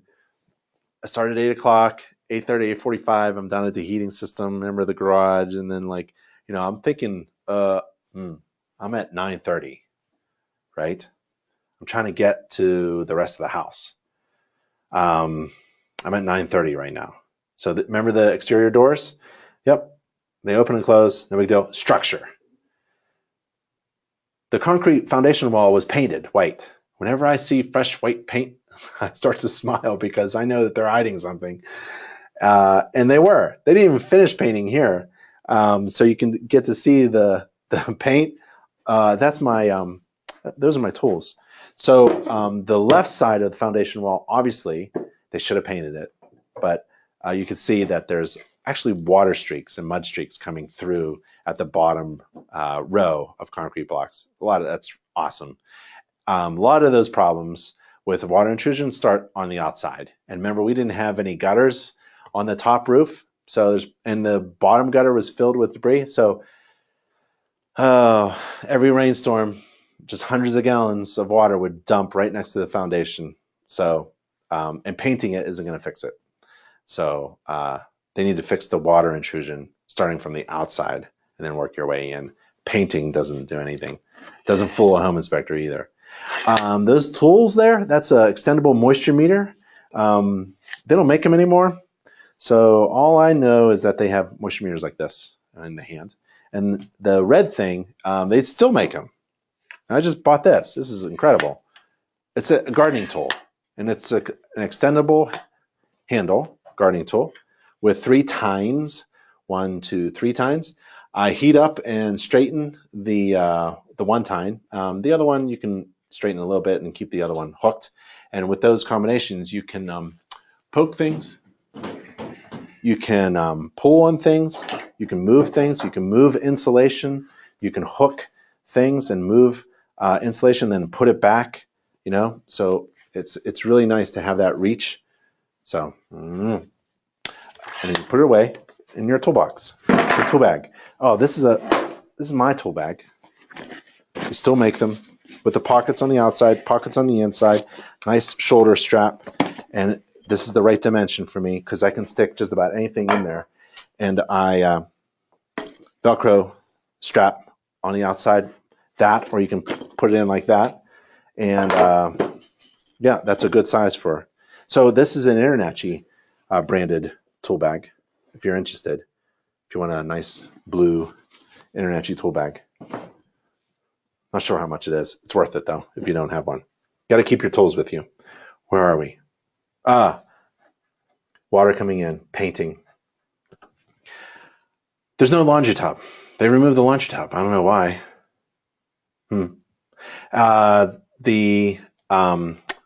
There's no access to the crawl space, not easy access, and the ductwork is not sealed or insulated. So we're going into an unfinished, unventilated crawl space.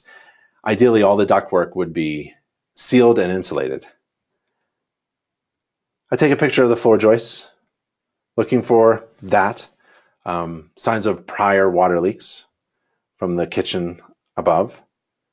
There's no insulation, so it gets kind of cold. This is an older home. Don't expect to see insulation. There's watermarks all the way from the corner to the center of the house, basement floor, and there's watermarks streaking on top of the freshly painted foundation wall. So I know that the water came after the wall was painted. That's not a good thing. Mold, water, sump pump with a lot of mud around it, and it's not functioning. I lift the float, doesn't work, and the discharge pipe goes into the laundry. Well, it's not really a laundry. It's not. I don't think it's connected to the septic system. I think this pipe is separate from where everything else goes. I think this goes down into a creek somewhere, right? I've seen that before. And if this was connected to the sewer drainage system, right? There's regulations and standards. Like the standpipe isn't tall enough. This is an illustration from InterNACHI's gallery of illustrations to help you communicate the defects that you observe. Can't get into the crawl space. Crawl space access should be 18 by 24 minimum. Can't do it. Can't get in there. However, I can stick my camera in there and take some pictures, and there's a ton of debris, and there's no ground cover, so we have an unvented attic crawl space with insulation installed, but it's collapsed and falling apart and exposed dirt. So a lot of problems with ventilation, indoor air quality, and insulation, energy efficiency issues are in this crawl space. We have some really good training and articles about inspecting crawl spaces. That ductwork is not insulated. And if you want to learn about indoor air quality issues, how to inspect a crawl space, how to correct a vented crawl space. Crawl spaces, ideally, the building science studies now and recommendations, we're all moving towards treating a crawl space like a basement, a short basement. No exposed dirt, insulation, and no ventilation, but conditioned air. So that's ideal. Where you want to go. You want to think of a crawl space as a short basement room, right? However the basement room is, that's how the crawl space should be. That's the general idea, building science principle. A lot of things like a disconnect that's not connected to anything. I'm just going to put that in a report. A lot of things like laundry tubs not installed, missing valves. There's a lot of plumbing issues. A plumber is needed. All laundry receptacles should be GFCI protected. There's a bunch of thermostats controlling zones in the ductwork. Half of them worked. Maybe 2 out of 3 didn't. Water stains from above, moisture meter, a lot of water leaks. Wood in contact with the concrete, and the lower treads should not be in touch with the concrete unless protected, pressure treated would be good. Then there's water marks and mud. So, and then other things like electric devices and lights hanging from the ductwork. I'm done. So that's 10 o'clock now. I started a little bit before 8, got there early, 8 o'clock, 8:30, 8:45. I'm going into the house because I just finished the roof and the exterior, and I'm in the house and I do HVAC, garage, and the water supply coming in, drain going out, hot water tank, electrical structure. Now that was 9 o'clock. We're approaching 10 o'clock, and I'm getting a little nervous because I need to finish this up at about an hour. But when I'm here, I'm thinking after I do the attic, I'm basically done. So I'm kind of happy. The access panel is not insulated or sealed, so the conditioned air up there is just moving through this knee wall. And the knee wall is not insulated or installed well and has this weird paneling. And the ductwork is not sealed or insulated. There's a lot of inspection restrictions. I'm not sure what the duct tape on the paneling is for. Can't see what's going on above the second floor ceilings, but I take a picture of them. And just a lot of missing insulation and loose insulation and wiring defects. That's a hazard there. And missing insulation. And that's vermiculite insulation. And to understand a lot about the environmental concerns, indoor air quality, things about healthy homes, vermiculite is a health hazard. It's a hazardous material. If it's disturbed and it gets in your system, that's not a good thing. EPA is an excellent resource. Hope it stays around and funded. We need the EPA for information like this about this type of hazardous material. Don't disturb it. EPA simply says handle it like lead paint. Leave it in place if it's in fair condition and encapsulate it, which is cover it up so it doesn't get touched again. When you take a look at the underside of the roof sheathing, you can look at the nailing and the fastening, make sure it goes through, and you can actually tell a lot about the roof covering materials by looking at the tips of the fasteners that come through, and their length and size and the amount of fasteners. If you have a lot of fasteners, you may have 2 layers of roofing shingles. So a lot of defects here, a lot of defects. And the thermostat is broken. And there's a lack of supply and return registers. Flush the toilet, not working. Not working at the sink. Not working outlet. And it's not GFCI protected, even if it was live. And the shower is not working. Thermostat. This one actually did turn on. That one did not. Missing valve, leaking valves. I think hard water was doing that. There's the supply register for the entire bedroom upstairs, and the second floor opens and closes. Oh, there's the second one. But it's, so there is a heat source for every room upstairs, but I doubt that it was actually designed well. I think this is an afterthought, but I'm going to put it in the report as a concern. Smoke detectors, there's regulations on them. Missing ground connection at the 3-prong receptacles. Even though there's 3 prongs, there's a missing ground. I think there's old wiring in the house. Some receptacles are dead. Some receptacles are 2-prong, and I can't even test it, right? So I want my clients to know. Now I'm in the kitchen. So I know I'm in the kitchen in about, once I get past the attic, I've got the interior, which is representative number of windows and doors and receptacles and finished materials and the ceilings and the floors and the steps and handrails, if there are any. And then I'm getting down to the kitchen because that's where I end. When I'm at the kitchen, I know I'm done, right? I have probably 5-10 more minutes of work. So if I'm at 10:30, I'm doing really well. because at 11 o'clock, I love to be in my truck. I've got my lunch. I brought a second shirt, and I've got my directions and my file for the next job. And I'm going to drive and eat at the same time because I don't sit under a tree and have lunch. I've got work to do, and I want to get to that second job so I can be home before 4 o'clock or 5 o'clock. I leave at 7:30. I want to be home at 4, 4:30, 5 o'clock, something like that, right? It's reasonable. I got a family. I don't want to be gone too long. I don't want to write the inspection report at night either. So as I inspect, I'm writing the report with my mobile device. It's a quality of life issue, right? And I'm making money because I'm not spending a whole lot of time. I'm making a lot of money in relation to the number of hours that I work. No water running at the kitchen sink. This is a defect. I don't need to see it leak. It's a defect, right? Some agents will say, or some people, I don't want to pick on agents. Some people will say, well, if it's not leaking, it's not a problem, right? So, but that's a problem. So is that.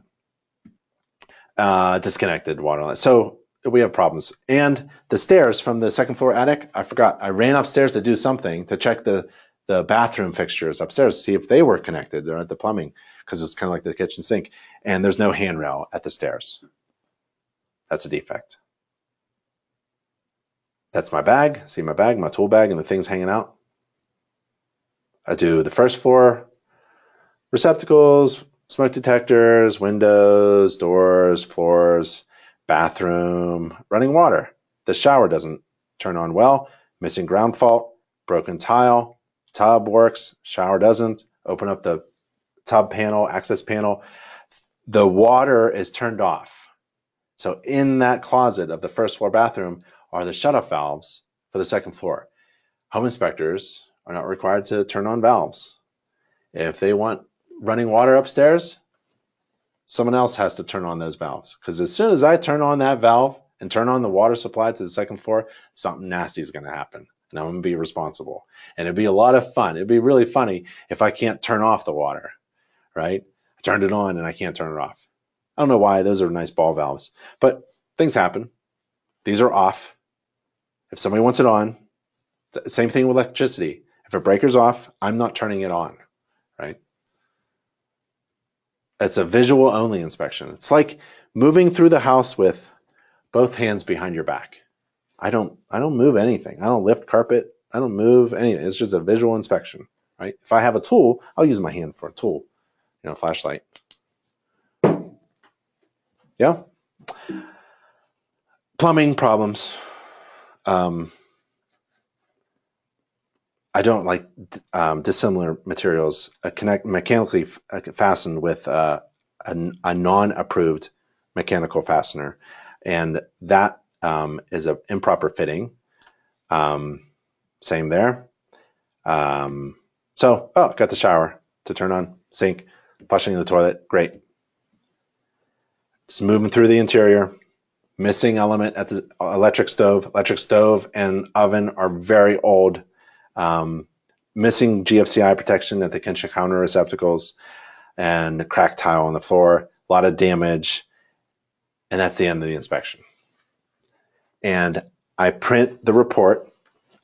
You don't have to, right? But I do. I bind it in a 3-ring binder. I give it to my client. I get paid and I'm out, right? And they're my neighbors, so I tell them, you're my client, you're my neighbor. I'll be having a barbecue party every summer for my clients, recent clients. I invite them over. A lot of them don't make it, but it's the act, it's the invite, it's the thought that counts, right? So you invite all of your clients to your house because you're all living in the same neighborhood, and you want to stay in contact with your past clients because it's like a gold mine for a business. So some businesses have 500 past clients that they never talk to. Those past clients are talking about you and your business. What are they saying? You don't know because you don't talk to them. It's like a gold mine. So if you could just get your past 100 clients to refer one job to you, did you get that? past 100 clients in the past year to refer one job to you, you've doubled your business, right? If you're doing 100 inspections a year and you get a referral from every one of those, just one, boop, you've doubled your business. Second year, you've quadrupled it. So you're contacting your past clients is essential. Don't let them go. Keep in contact with them. Email them. Provide them with a home maintenance book. Provide them with something they can put on their bookshelf, right? Send them marketing materials that InterNACHI's marketing team can customize for you, and you send it out, little postcards, little invites, little reminders. Okay.